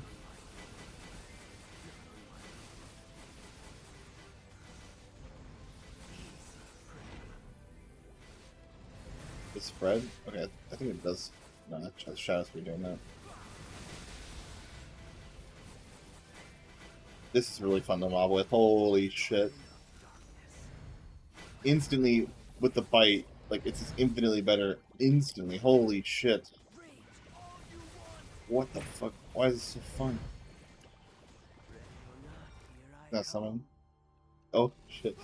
Someone's a guy right there. So. Copies my moves.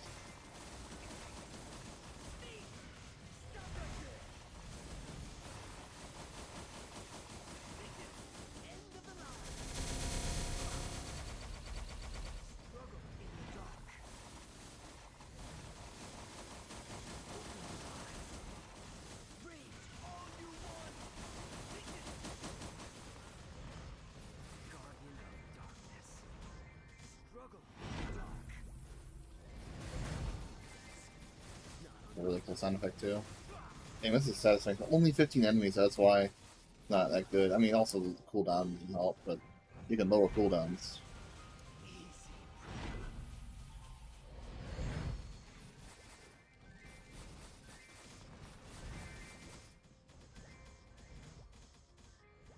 I think actually I want this up here. I move over here and start biting over here.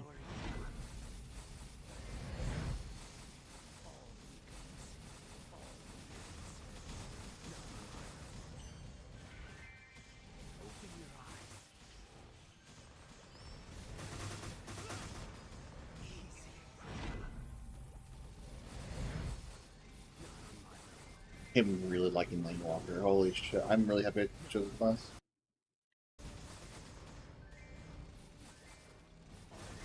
I need to go back to Identisk and finish my food storehouse. Oh, I do have experience boosters active. I'm dumb. I should use this rune, actually. I should go there right now.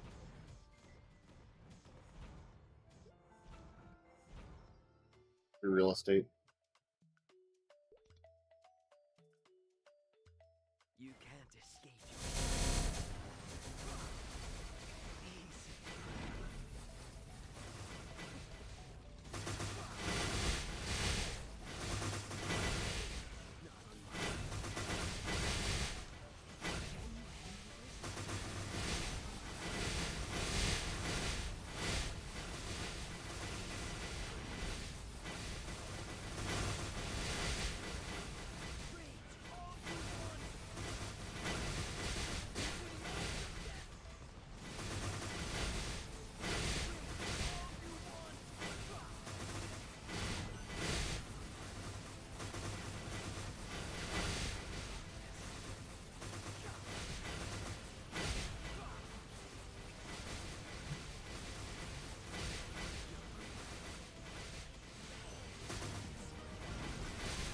Ooh, nice, 203.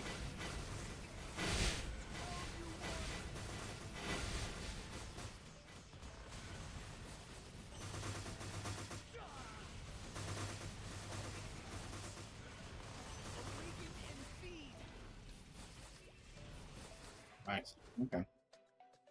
I got the all under the rune as well.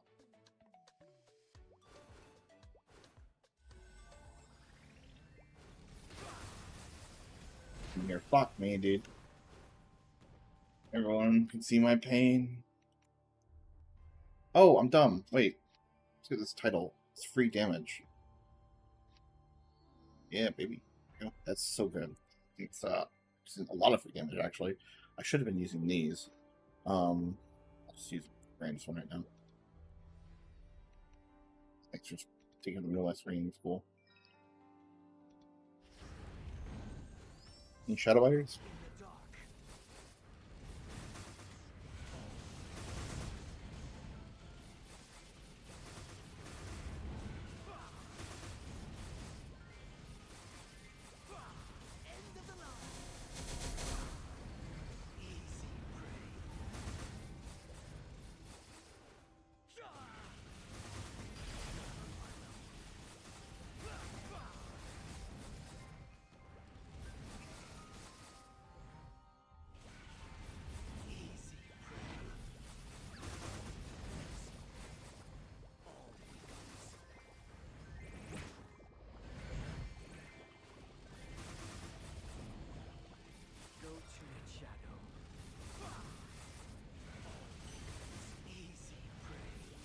A bad bite, that's okay.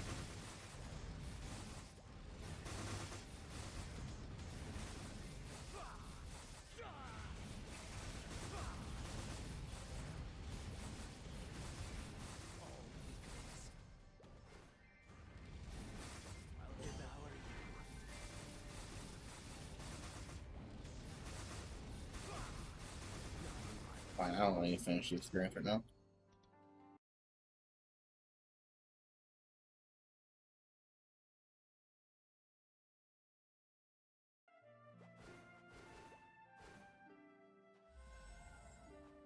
I'm not sure how much I actually like Spark, by the way. I might swap it out.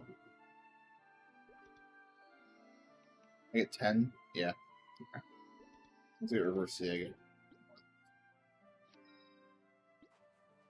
Question is now, do I open this?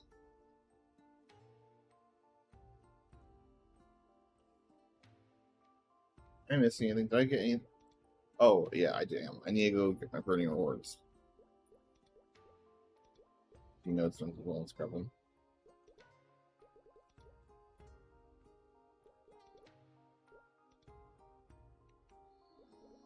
Node stones. Put those in F7. No, it should be F8. I don't know. Answer collection. And I also got this, so we'll combine those and. Good. 120 already, and then what do I need for Choo-Choo? Not Choo-Choo, reverse city. What's the max here? 160. Okay, cool. So I'm already 60 above what I need to be. I think 120 is for Choo-Choo, right? Oh, 160 is for Choo-Choo. Okay.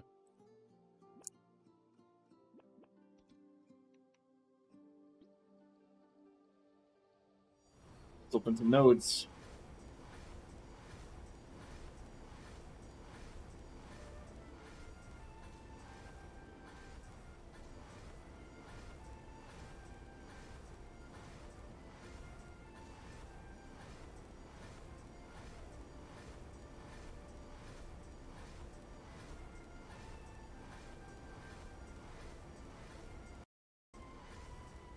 This is really quality content on the stream right now.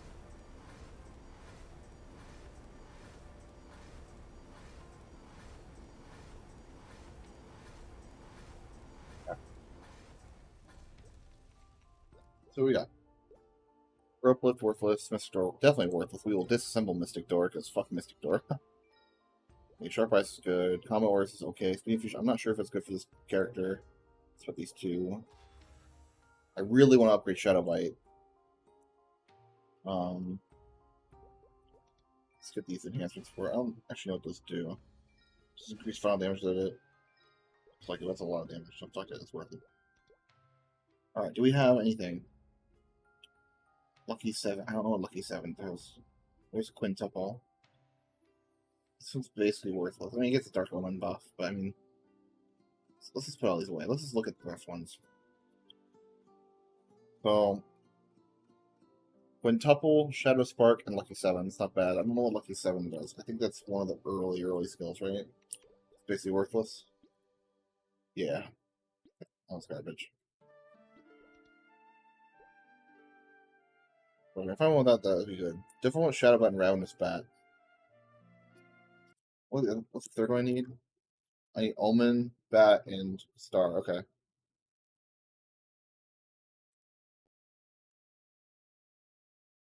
Liquid Top. Ooh, that one's actually the perfect node right there. This is the perfect node. That was really lucky. Bat, Quintuple, and Spark are really the. Wait, no. It's almost perfect. Fuck. No, Omen's better than Spark. Oh well. Bat, step no. Spark. That's not bad. That's really bad. I don't care about any of these Quad Stars. Quad Stars is worthless. We can probably destroy those later. Spark, isn't that just the... Oh, duh. I'm an idiot. I was talking about it a second ago. Spark is okay. Looks like Dominion and what was the other one that I was reading?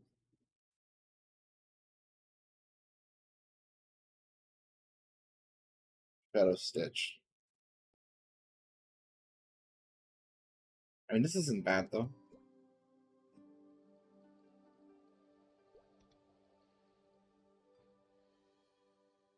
Damn. That's really good.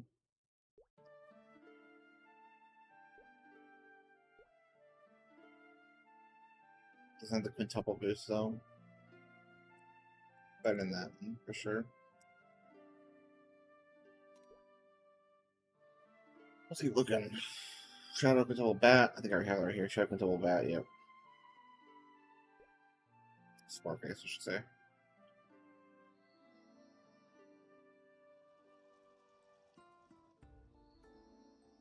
Which is kind of a joke. Quintuple Bat, Quad, no. Quintuple. It's not bad. Yeah, it's the same I have here. Same node, basically.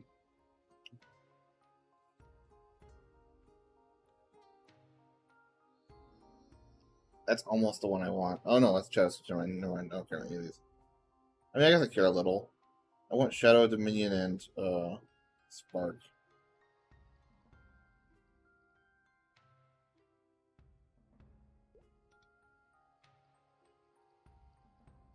Definitely disassemble this one.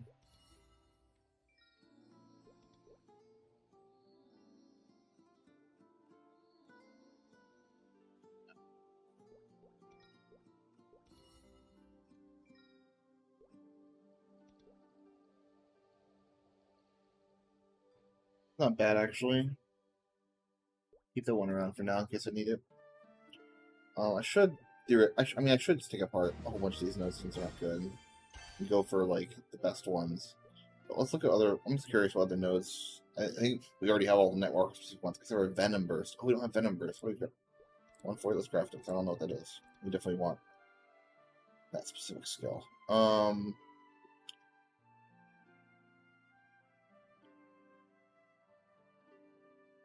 get Venom Burst.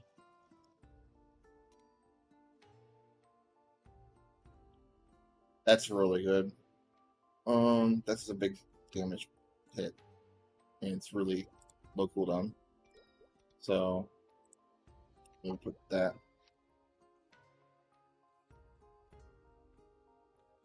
I feel like I shouldn't even use Shadow Spark anymore.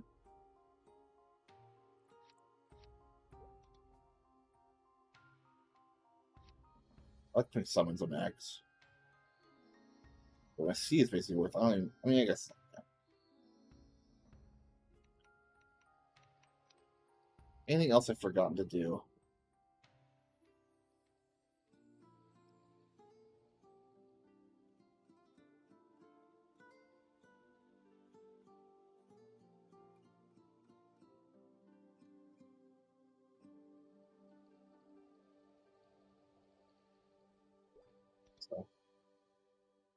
Oh, my weekly.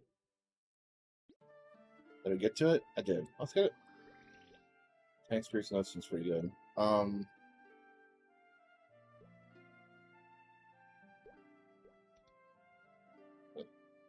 did I just get? One root.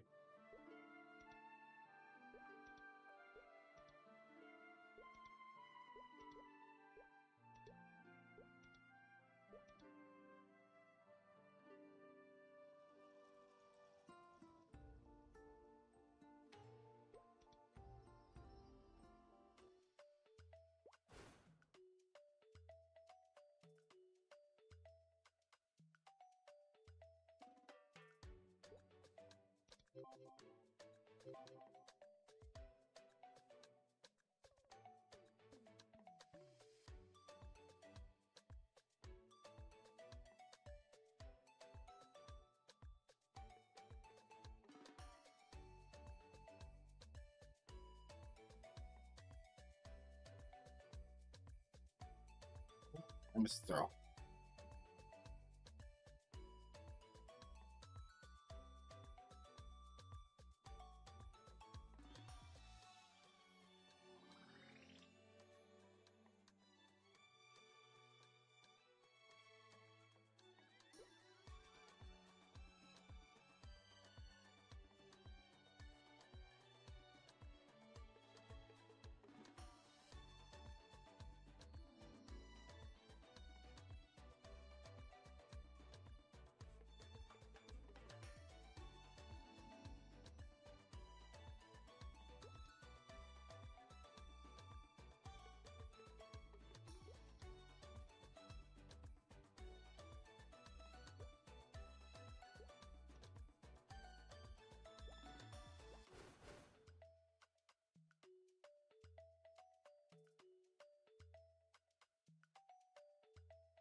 They're worth 100 coins.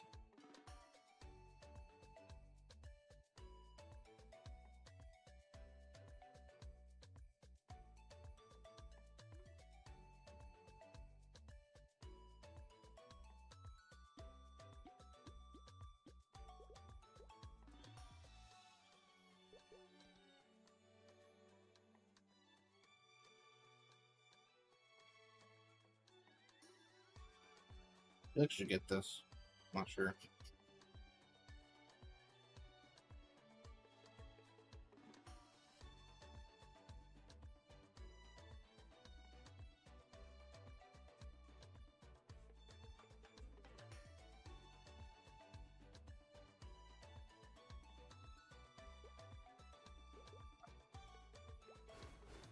Oh shit, there's a quest to finish over here. Nice.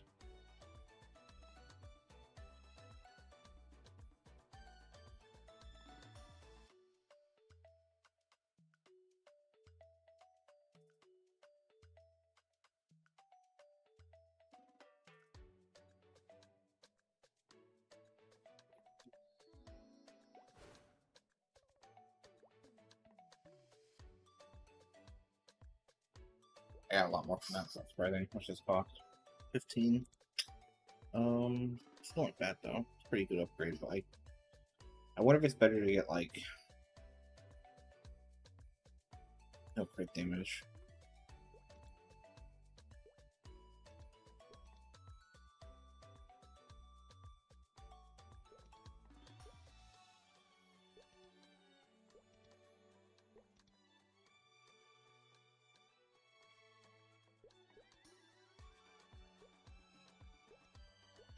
I think the XP is more important right now. I don't think as much anything else matters as much the XP.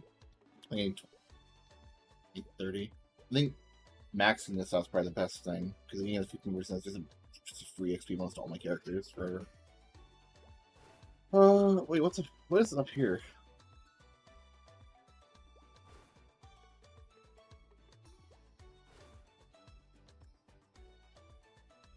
What is this? Alright, just nothing right now.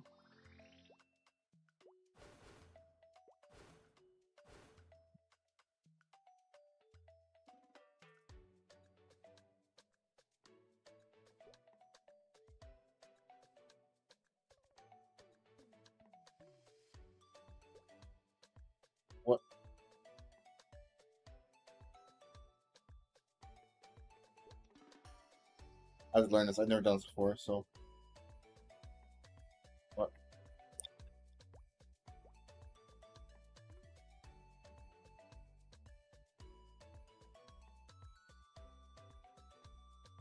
Oh, me and Dragon can do this together, actually.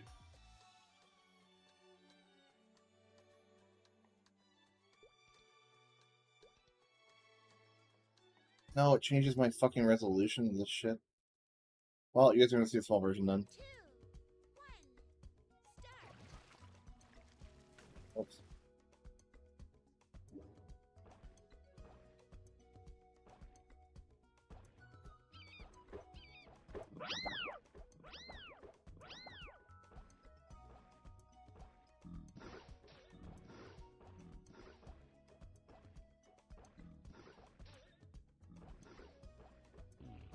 I don't know exactly what I'm doing here, by the way.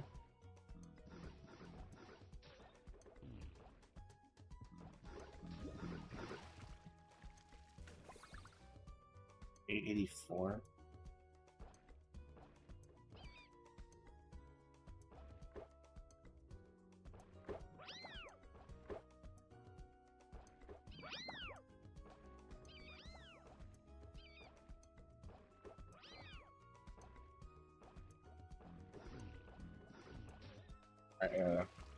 I'm being stupid.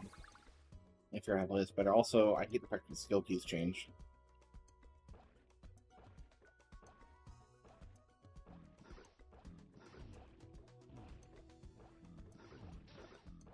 Okay, just get hit for no reason.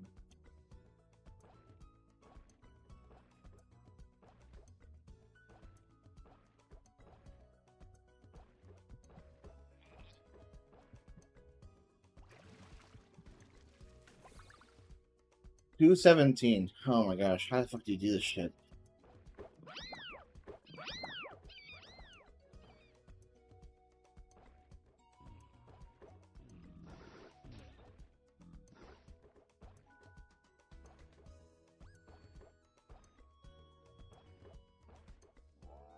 Do a 5 for those.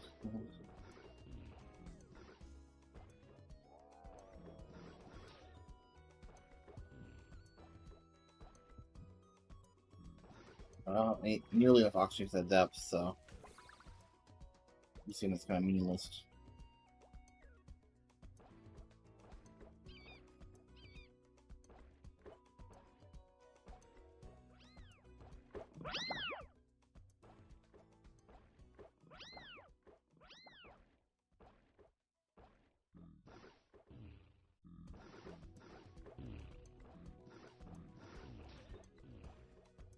Oh shit.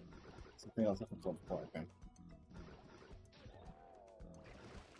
Okay, let's click. Goddamn. Alright, it's good. I need to get some things anyway. Jesus. Get those. For real estate.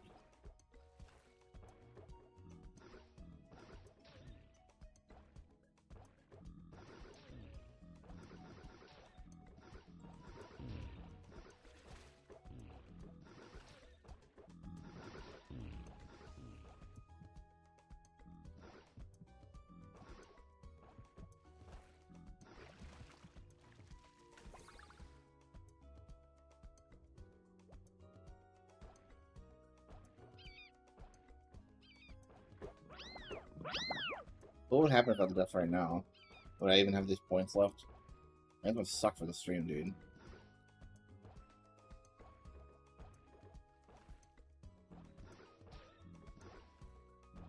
What is the stream for amps? Yes.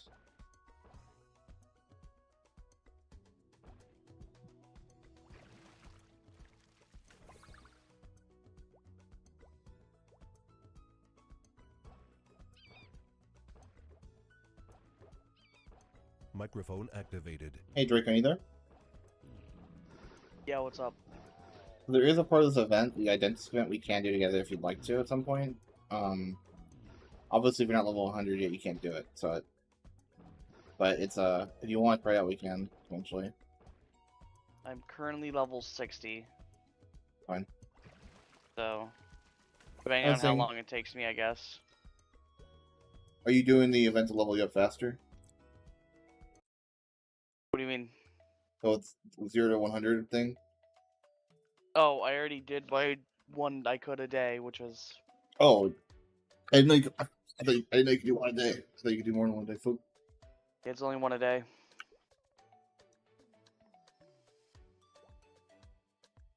Right now I'm just doing theme dungeons.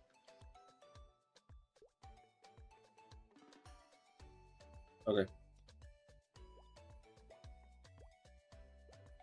What theme dungeon even is at 60? I don't even know what those are. I don't know, I just currently am finishing up one that I was doing for 55. Okay. It's 60. I guess Mushroom Castle. Yeah. All right. Microphone muted. And we bring back 6 million Palestinians, and we have equal rights for Arabs and Jews. There's no Israel. That's what it's really about. And you Well, think I'm gonna you're take a break fooling after anybody? this one. You think you're so clever? That's such an insanely strong statement, right? Like, that's a stronger statement than a condemnation of Hamas, right? He's saying that, like, a one-state solution necessitates the destruction of Israel and, like, arguably the Jewish people. I feel like his statement here is so insanely strong. I don't know what happened or what changed, I guess, in 10 or 11 That people years. can't figure that out for themselves? No, they understand the arithmetic perfectly well. Are you going to reach a broad public, which is going to hear the Israeli side, they're going to destroy us? No, you're not. And frankly, you know what? You shouldn't. You shouldn't reach a broad public because you're dishonest. And I wouldn't trust those people if I had to live in the state. I wouldn't. It's dishonesty. And I don't want that kind of leadership. You know, then at least be honest what you want. We want to abolish Israel, and this is our strategy for doing it. Okay, be straightforward about it. But this kind of duplicity and disingenuousness, oh, we're agnostic about Israel. No, you're not agnostic. You don't want it. Then just say it. True. What is this, 20-minute debate? To discuss the possible... Okay, this is an old one too. Okay, maybe he was crazy back then. Or maybe he's not crazy now and I just happen to see really bad shit. Let's find out. Of a two-state solution. I'm joined by Norman Finkelstein in New York. He's a political scientist and author of a new book. This time we went too far. The Truth and Consequences of the Gaza Invasion, published by Or Books. And Benny Morris in Beit Shemesh. He's a professor at Ben-Gurion University and the author of One State, Two States, Resolving the Israel-Palestine Conflict, published by Yale University Press, and another member of our crosstalk team, Yelena Hunger. All right, gentlemen, crosstalk rules in effect. That means you can jump in anytime you like. Benny, I'd like to go to you first. In Israel, you're widely regarded maybe the best historian of the Israel-Palestine conflict. How do you believe, what is at the root of this conflict? And what's one step we can go towards resolving it?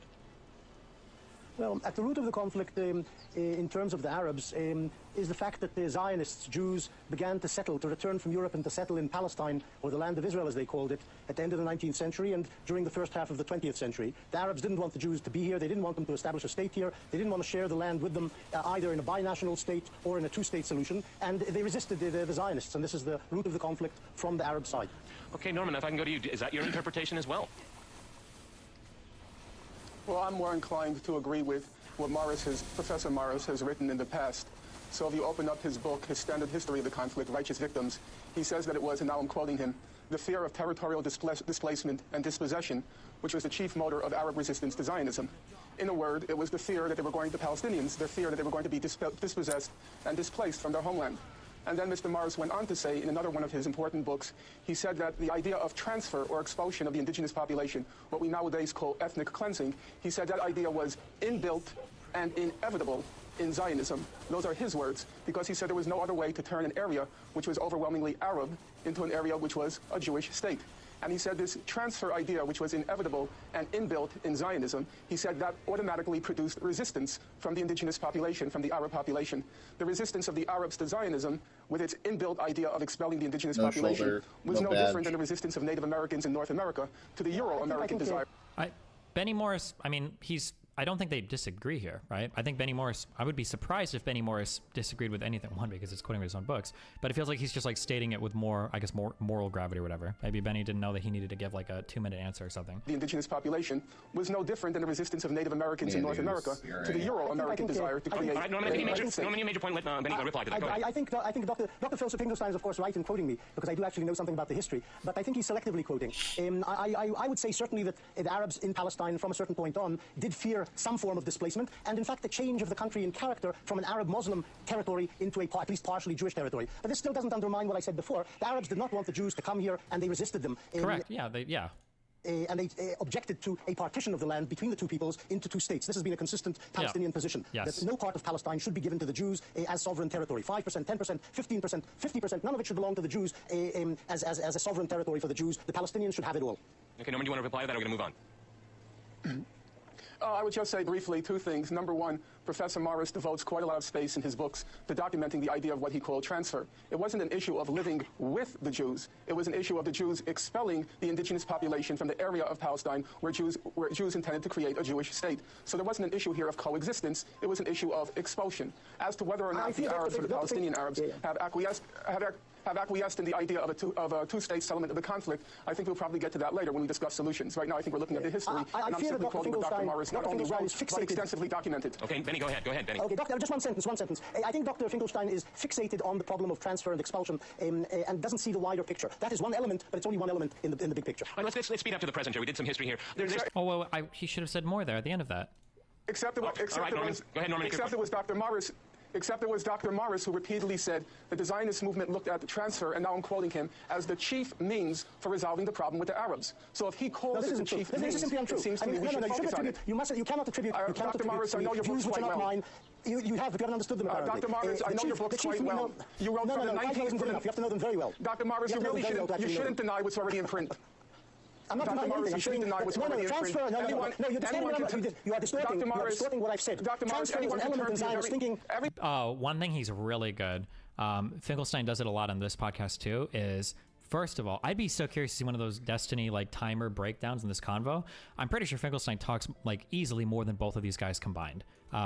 Easily like 3 or 4 times as much as this Eli Lake guy, who doesn't do a good job in this conversation. He's really good at just going and going, and if you try to make him like chill or stop, he'll just keep talking until eventually he gets his point out. He's very good at that. You are distorting what I've said. Dr. Morris, anyone can turn to thinking. Anyone can turn. I think the moderator has to. No, you can't have. All right, gentlemen, let's move forward. We did some history. Let's talk about the present. If I go to you, Benny, there have been people that are saying that Obama himself, because of the impasse in what's been called the peace process, which I haven't seen any evidence really of, that Obama may try to impose something himself. If he were to do something like that, what do you think would be fair? Well, I've always thought, since the year 2000, that the Clinton parameters, which the previous President Clinton published in December 2000, represent a fair, just solution to the conflict. In other words, a two-state solution with the Palestinians essentially getting the West Bank and the Gaza Strip. And the Clinton parameters is like what came out of the Camp David Accords, right? Clinton parameters, Camp David, I think?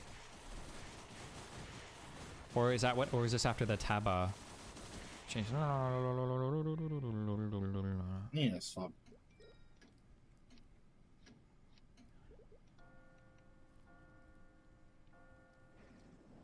I don't know if there's a live stream up. I think it was before Taba and it was after Camp David. Or maybe they went even afterwards, maybe? It hit me, are you kidding? I mean, it did, I just was stupid, I shouldn't have with it. It's the easiest mechanic in the world. And the Jews retaining the territory which they had control of before 1967. That's essentially a two-state solution, which is the only fair and just solution to the conflict. And it's possible if Obama publishes his own parameters, my assumption is that they will be more or less in line with what President Clinton proposed back in 2000. Okay, but Norman, I mean, considering the settlement situation in the West Bank, I mean, is that realistic at all? Is any Israeli? Oh, I'm so curious. What does a historian person say about settlements in the West Bank? Israeli government going to say to 500,000 settlers pack up and leave? Is that it's politically not going to happen? I don't know. We can't say with any certainty what politically will happen because, as you know from other historical examples, say in the case of Algeria, at the end of the Algerian War, 1 million pieds noirs, Algerians who lived in French who lived in Algeria and who lived there for a full century, about 1 million pieds noirs, 1 out of every 9 Algerians went back to their homeland. So you can't say with any certainty that some settlement prospect is impossible. What I would like, however, to look at is the record on this issue. I agree with Dr. Morris that probably the only feasible settlement and the politically supported settlement is one that calls for 2 states. With a land swap, he's going to say. Full Israeli withdrawal from the territories it occupied in June 1967 and the just resolution of the refugee question based on the right of return and compensation. Those are the terms for resolving the conflict, the resolution of the refugee question based on the right of return and compensation. Those are 1967. Supported settlement is one that calls for 2 states with a full Israeli withdrawal from the territories it occupied in June 1967 and the just resolution of the refugee question based on the right of return and compensation. Those are the terms for resolving the conflict. Is he saying 2-state with infinite right of return to Israel proper? Because that's a non-starter. Any full right of return is going to be a non-starter. You're already completely impossible. Those terms have been endorsed by the entire international community, And you can see it by looking at the United Nations General Assembly votes each year. Dr. Morris, go ahead, Benny. Benny, go ahead, before we go to the break. Go ahead. Can I interject? Again, Dr. Finkelstein is twisting things. The international community does not support a settlement of the refugee problem based on the right of return. In fact, the international community, except for some banana republics in Africa and Arab and Muslim countries, do not support the right of return of refugees. This is something clearly ruled out by the Clinton parameters, by the West in general, since 1949. A settlement of the refugee... Gentlemen, if I could jump in here after a short break... I hate that these debates on TV are so stupid. Like, they could go back and forth on, like, any of these points for the whole 20 minutes, but they just get moved from one, like... Continue our discussion on the Israeli-Palestinian conflict. Stay with RT. All right, Benny, before we went to the break, we were talking about how the international community looks at the right of return. Do you want to summarize real quickly what you had to say before we went to the break? Yeah. The return of 5 million Palestinian refugees, and that's the number the Palestinians cite, to the area of the State of Israel would demolish the State of Israel and would turn it instantly into an Arab state from a Jewish state. There would be no Jewish state. So almost every Israeli I know opposes what the Palestinians are demanding, which is the return of the Palestinian refugees. And the West, America, Western Europe, etc., do not support the right of return, as the Palestinians call it, of the refugees. Unfortunately, the Palestinian leadership, both Hamas and the Palestinian Authority, insist that Israel must accept this right of return. And this is simply not going to happen, and this is a major obstacle on the road to a possible solution. Okay, Norman, I get that's a political solution. Is that morally fair? Is that fair to the Palestinians? I mean, the Israelis have a right of return. Well, I would like to make 2 points, or I should say quickly 3 points. Number one, we have a rich documentary record on this question. It's not a matter of speculation. Mr. Morris, or Dr. Morris, seems to think that the only people who support the right of return are what he calls a few banana republics. But every year, the United Nations General Assembly votes on a resolution called Peaceful Settlement of the Palestine Question. Every year, the United Nations General Assembly votes on a resolution called Peaceful Settlement of the Palestine Question. And one of the terms of the settlement is a just resolution of the refugee question based on the right of return. And the vote this past year was 164 to 7. The whole world on one side, including... Oh, he brings this up a lot. He brings it up in the other thing. Every year, the UN votes on the peaceful settlement of the Palestine question. All the European countries, the whole world on one side, the United States, Israel, Australia, Nauru, Palau, Micronesia, and the Marshall Islands on the other side. If you look at the major human rights organizations in the world, Human Rights Watch... We know all of those islands. He also repeats those same countries. He does it in that interview 10 years later. That's a crazy talking point, that he has that talking point so hard. I think he even names like Tavula or whatever in the modern one. Or actually, we can even find it. Wait, what is the...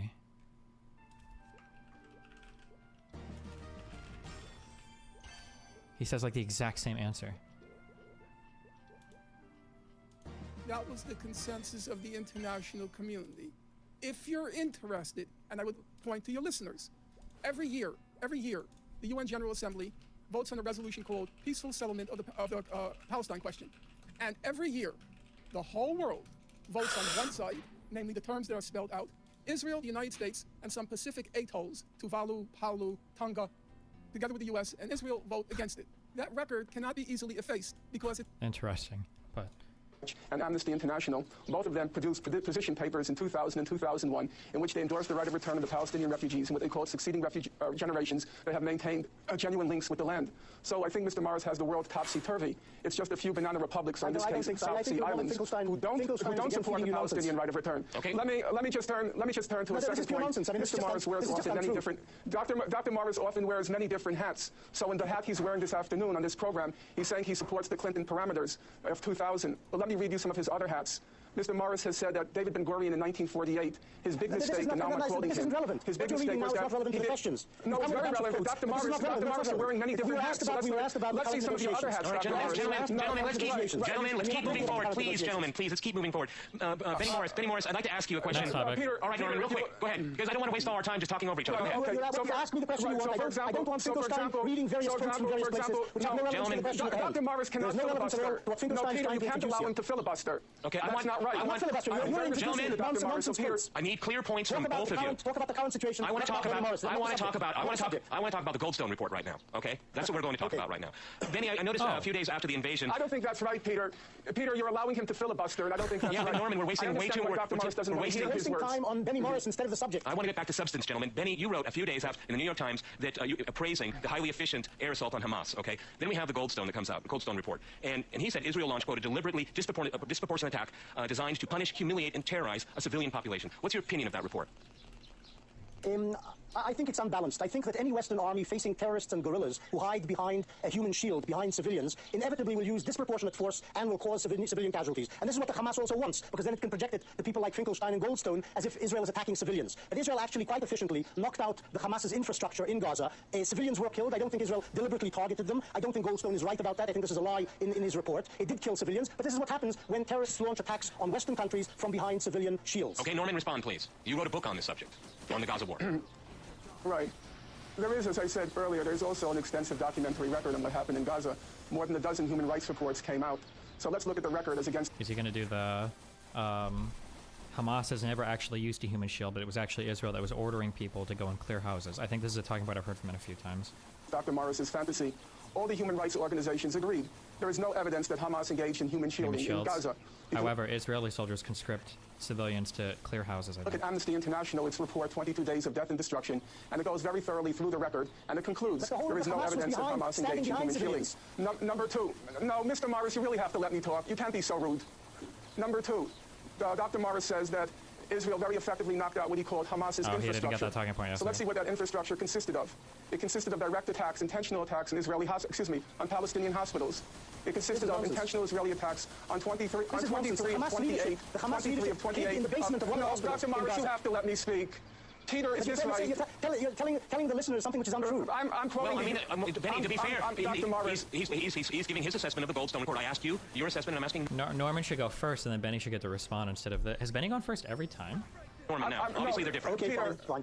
Peter, go ahead, Norman. You got the floor. Peter, that's not even correct. I'm not giving you my assessment. I'm citing you the findings of all the human rights organizations. Israel attacked 23 of 28 of Gaza's cement factories. It attacked the only operative flour mill in Gaza. It attacked the chicken farms in Gaza. It sent in tanks to roll over the chickens, killed 100,000 chickens in Gaza. Now, I wonder, Mr. Morris, do you think those chicken farms were part of Hamas infrastructure? Do you think the flour mill was part of Hamas infrastructure? When Israel dropped white phosphorus on Al-Wafa Hospital and on Al-Quds Hospital, were those hospitals on which Israel dropped white phosphorus, a substance that reaches 1,500 degrees? Was that Hamas infrastructure, Mr. Morris? Okay, can I say something? Benny, go ahead. We're running out of time. Very quickly, please. We know that during the campaign, the 3-4 week campaign in Gaza, the bulk of the Hamas leadership, military and civilian, hid in the basement of one of the hospitals in Gaza, and did so knowing that Israel was not military and civilian. Please. We know that during the campaign, the 3-4 week campaign in Gaza, the bulk of the Hamas leadership, military and civilian, hid in the basement of one of the hospitals in Gaza, and did so knowing that Israel would not attack the hospital and get to them. It's not fantasy, it happens to be true. And Israel did not attack that hospital, as it didn't attack any hospital in Gaza, as you know. I wonder which specific hospital. Is it that Al-Shif? There was the one that supposedly they say is like, this is like the big Hamas base, is one of the hospitals, the largest hospital in Gaza. I wonder if that's what he's referring to, or if it was something different. This would have been for the second Gaza war, 2012?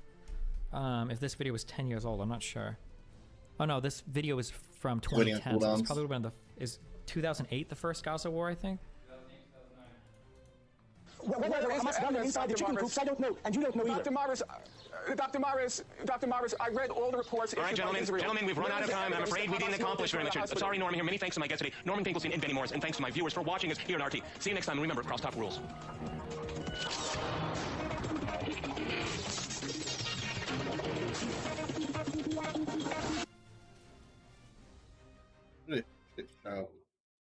Like, imagine your show is like crosstalk and you have like 5 minutes to talk.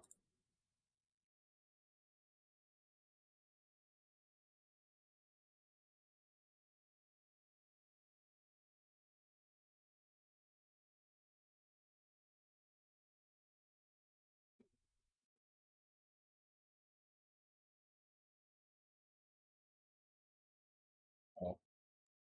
Alright, video fun. More Israel Palestine. My contention is that he basically makes it sound like a bunch of peaceful pastors who are just chilling, and these like hardcore like IDF like. I'll wait a little bit. I mean, nobody watches the stream anyway, so I don't feel like it's stealing as much. But I should technically wait like a few days after it comes out. But nobody watches this. If people started watching, and, like, we're watching my video instead of like this, I would obviously feel bad. So I would definitely. I want to stream Maplestory, and I also want to watch some videos, so I can do both. Not.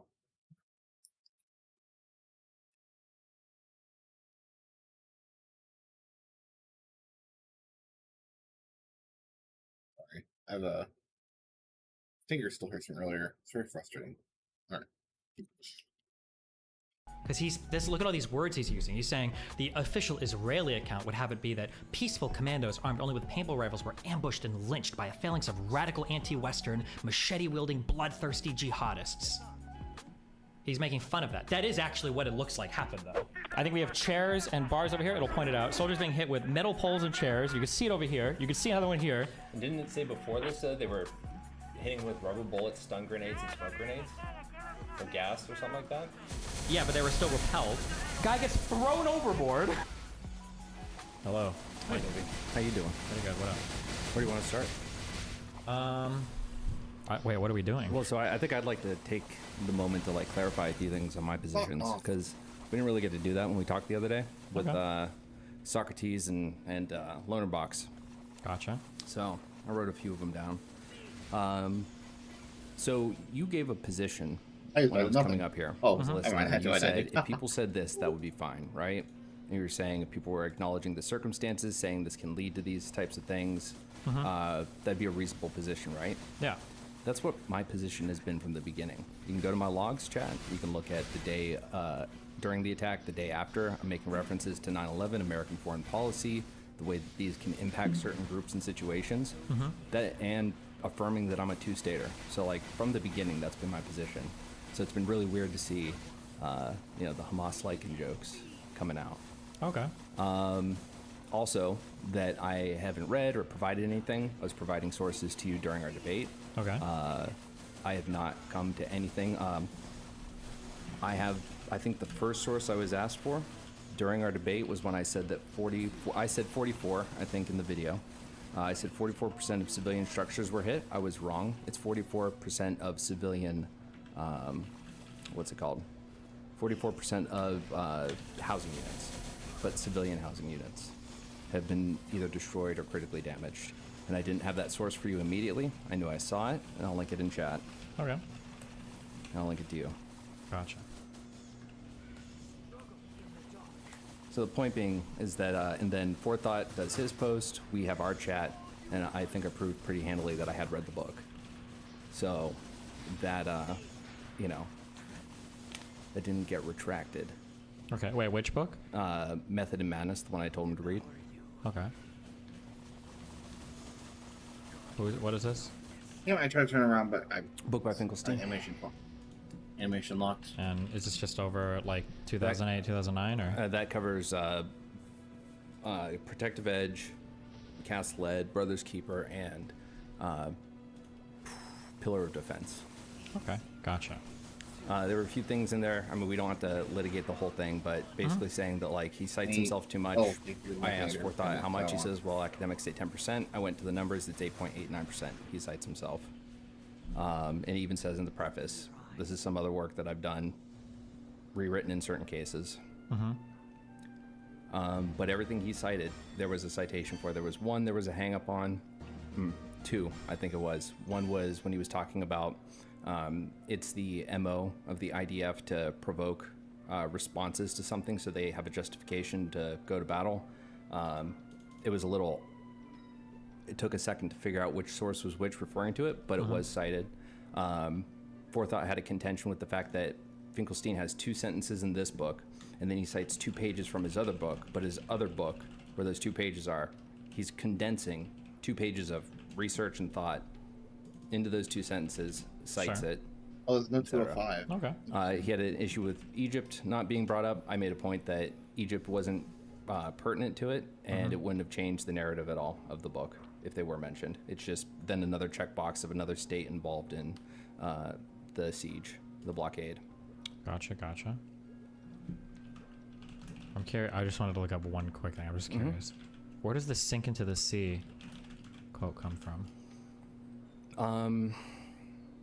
It was I don't know if it was the defenseman. No, it was during the, I think either the Camp David Accords or the Oslo Accords. Yeah, the Oslo. I'm just curious where it comes from. I see that, like, Prime Minister Rabin supposedly said it, if only it would just sink into the sea. I'm just curious what the context for this quote is. Oh my God. I wish I wasn't buzzing in the background. Oh well. I think you just have to put your email in.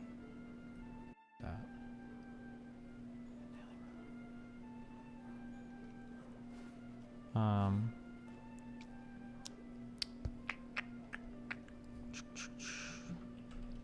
Damn, this gets quoted a lot.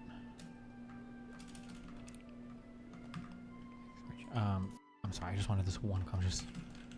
Oh, Norman Finkelstein.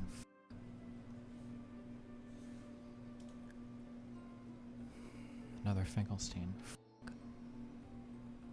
Forethought. Wait, what? Hold on. I guess I'll finish the Do not let your... Oh. You're unhinged. Wait. Okay, I'm so sorry. Hold on. This is the only thing I'm going to fact check live. I'm sorry. When I was listening to Finkelstein read off quotes in this conversation, when I searched for a couple of them, the way that he uses quotes, like if I was a professor, I would immediately expel him from my class because he wildly misinterprets and opposite quotes people sometimes. He's really wild. But I'm not saying he always does it. Just in that conversation, really good. I'm just curious what the source is for this quote. I just want to hear this one quote where it comes from, and then I'm never going to look him up. I'm sorry, I don't want to waste a lot of time on this. Hold on. Method and Madness. He has a footnote for it.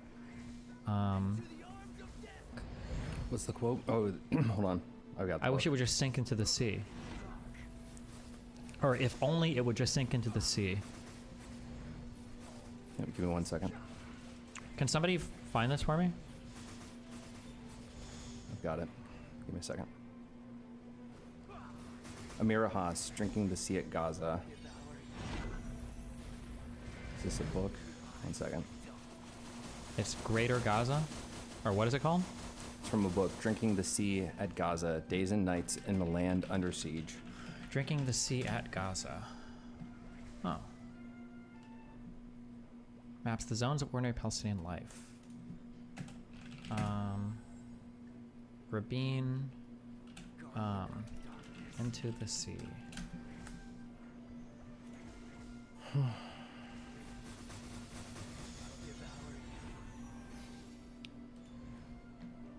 Somebody give me this goddamn book. I'm seeing if I have it on my Kindle Unlimited.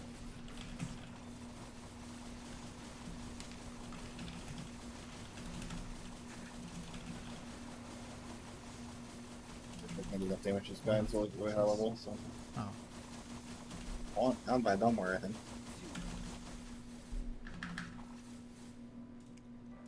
You know, I haven't really read my skills. Maybe I should do a little, actually, like a full reading of all my skills before I go any further. I'll finish this and then I'll do like a full read. I think really it's kind of necessary. I've been holding out on that.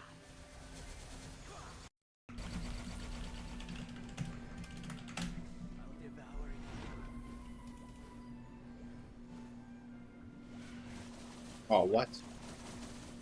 Barely too long. Shortly before.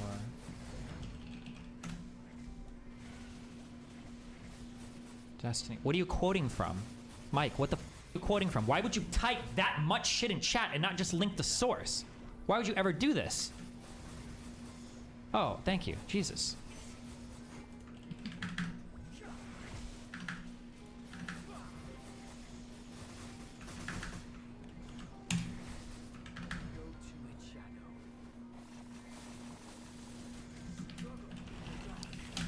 Okay, fuck you. I did. Okay.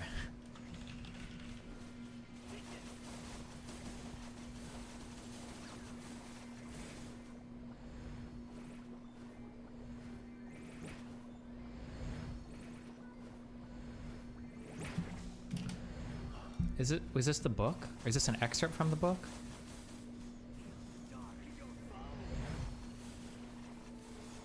Here is the book, Drinking the Sea at Gaza. Oh, you're a god. Hold on. What do I click here to download this? I think you gotta click the top, the title.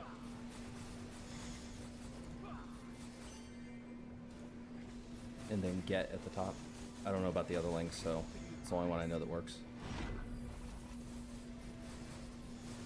I don't use this shit.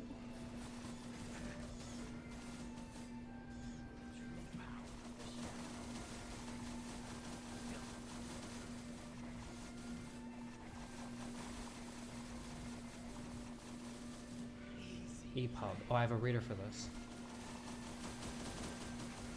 I think, right?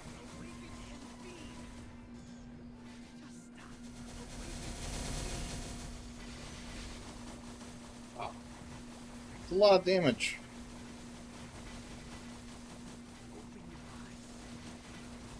Oh. Oh my god, we're doing it. Sorry, hold on, guys. We're getting off.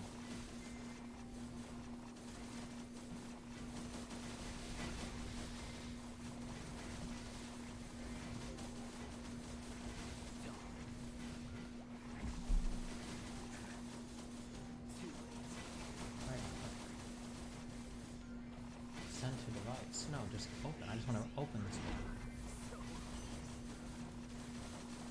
one. Oh, okay. We did it.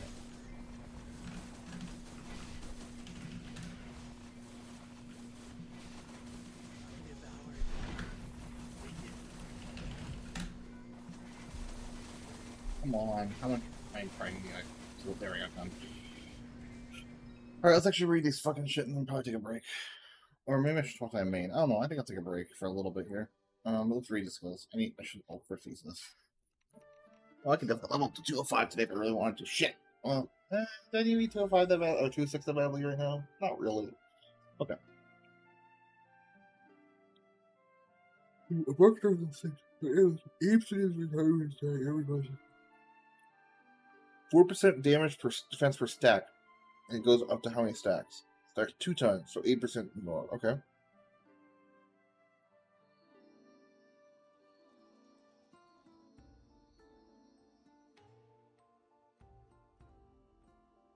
Last attack with throwing a skill.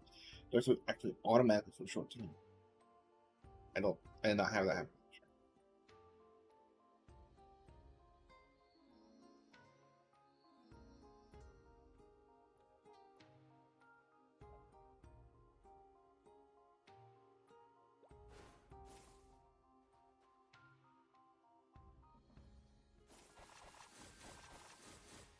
Wait, that dark side.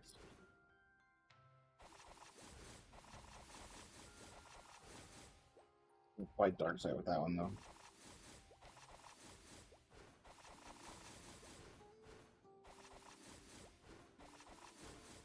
There we go. That's so awkward. Alright. Nothing important. Shadow Sparkle, so I've been using it for a while. Mastery, Agile, crazy, bad affinity. It's a Shadow Bat. What is Shadow Bat? Did I read that? Shadow, here it is. I didn't read it. So Shadow Bat, keep me text when you do. That is double these items marked darkness. The main summon bats attack there are marks. One initial shadow was created this time. Still unfamiliar any attack function. Okay. Cool.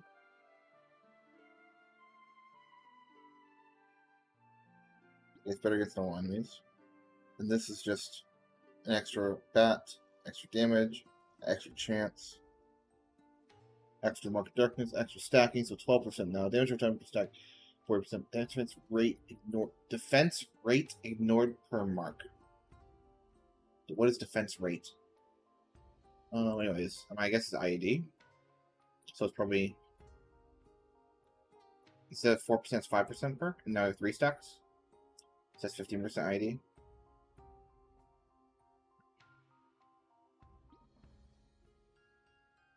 What is so much comes to extra triple?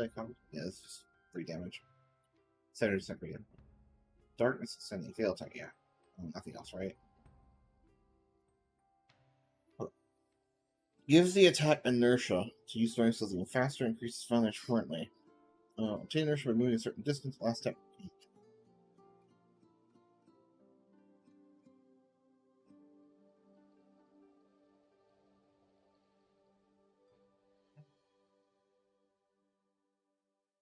Oh, wait, I've not been paying attention to say extra was inertia is moving a certain. Yeah, I mean I've had this before. So moving a lot is really good for Nightwalker. It's highest level is level 3 here. So I make sure to keep moving when I'm playing Nightwalker.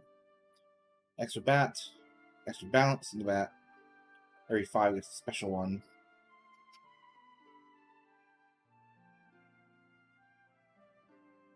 Worse against single enemies.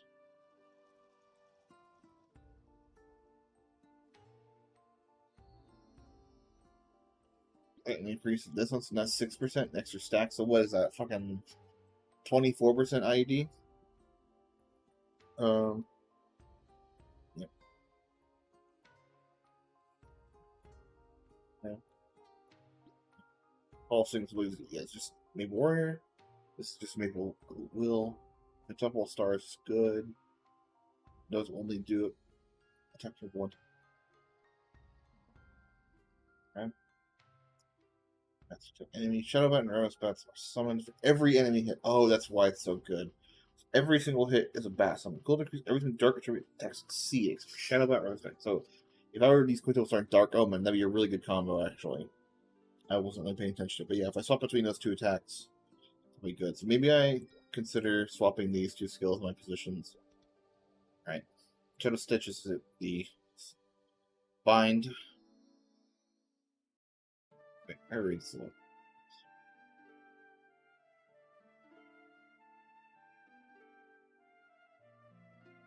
Holy key. Oh, you can hold the key. Oh my gosh.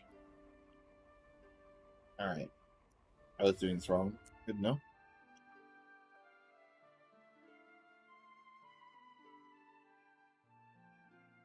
Up to 12 seconds. Very restoration. So over 4 seconds the last chance, which is actually a big deal. Okay. Okay, increases up to 100%. Okay. So more damage binds longer.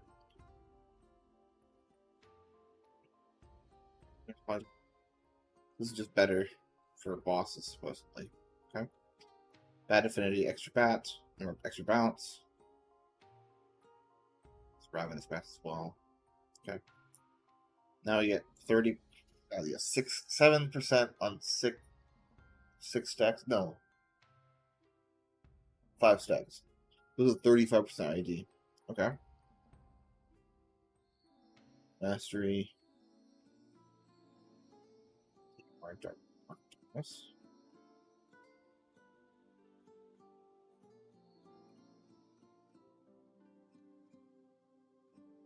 Blessing. Yeah, I probably should increase this one. I mean, I could reset it, but right now I'm okay with this. I guess I wasn't having problems. So, right. And then we get these. It's throwing starts attack specifically. Okay. I didn't know I could switch places with it. That's actually really useful. Okay. So I place this guy right here. I can swap places like this. Can I do it even many times? Oh yeah, shit. As long as it's active, it looks like I can do it. Well, 3 times, so the max maybe. Also, I guess I should put this guy on my Legion because he's S rank now. It's better, right? So, well, double S, I mean.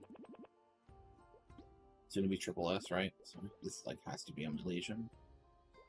So I'll probably take off.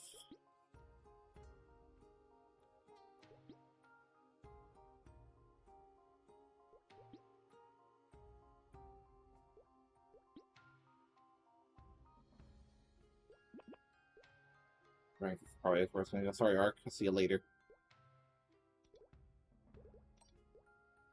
But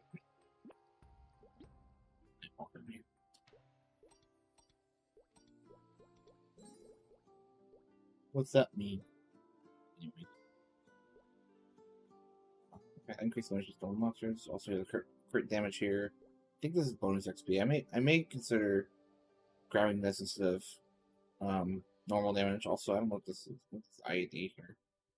It's not particularly useful. I mean, it's not bad. I guess it's just and more grindy right now than that. So it's coins, just so I have them.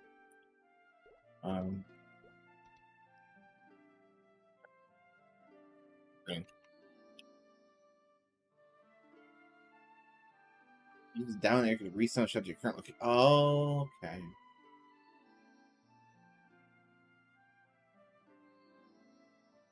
All of them are dark attribute. Oh shit, that's really good. Okay, so that's really good. That's like one of the best skills I have. I need to remember to use that. So actually, this probably needs to go up higher.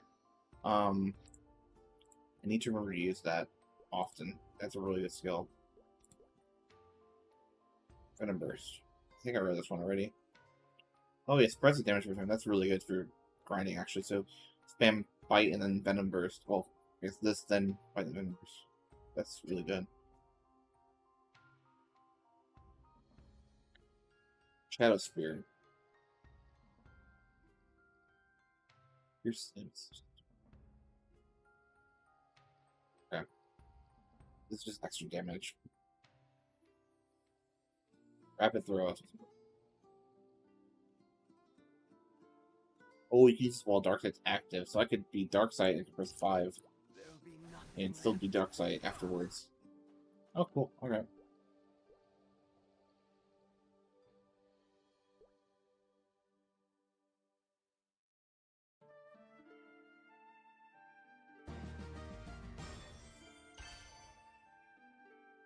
And then Shadow Bite is the important one. Shadow Nice Bat. Summon bats for feeding Sophie. Oh wow, that's just crazy. Wow.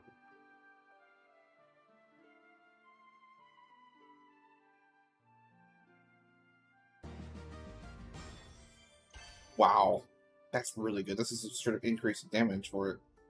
Alright, yeah, Shadow Bite's a really good skill. Alright, cool. This is fun.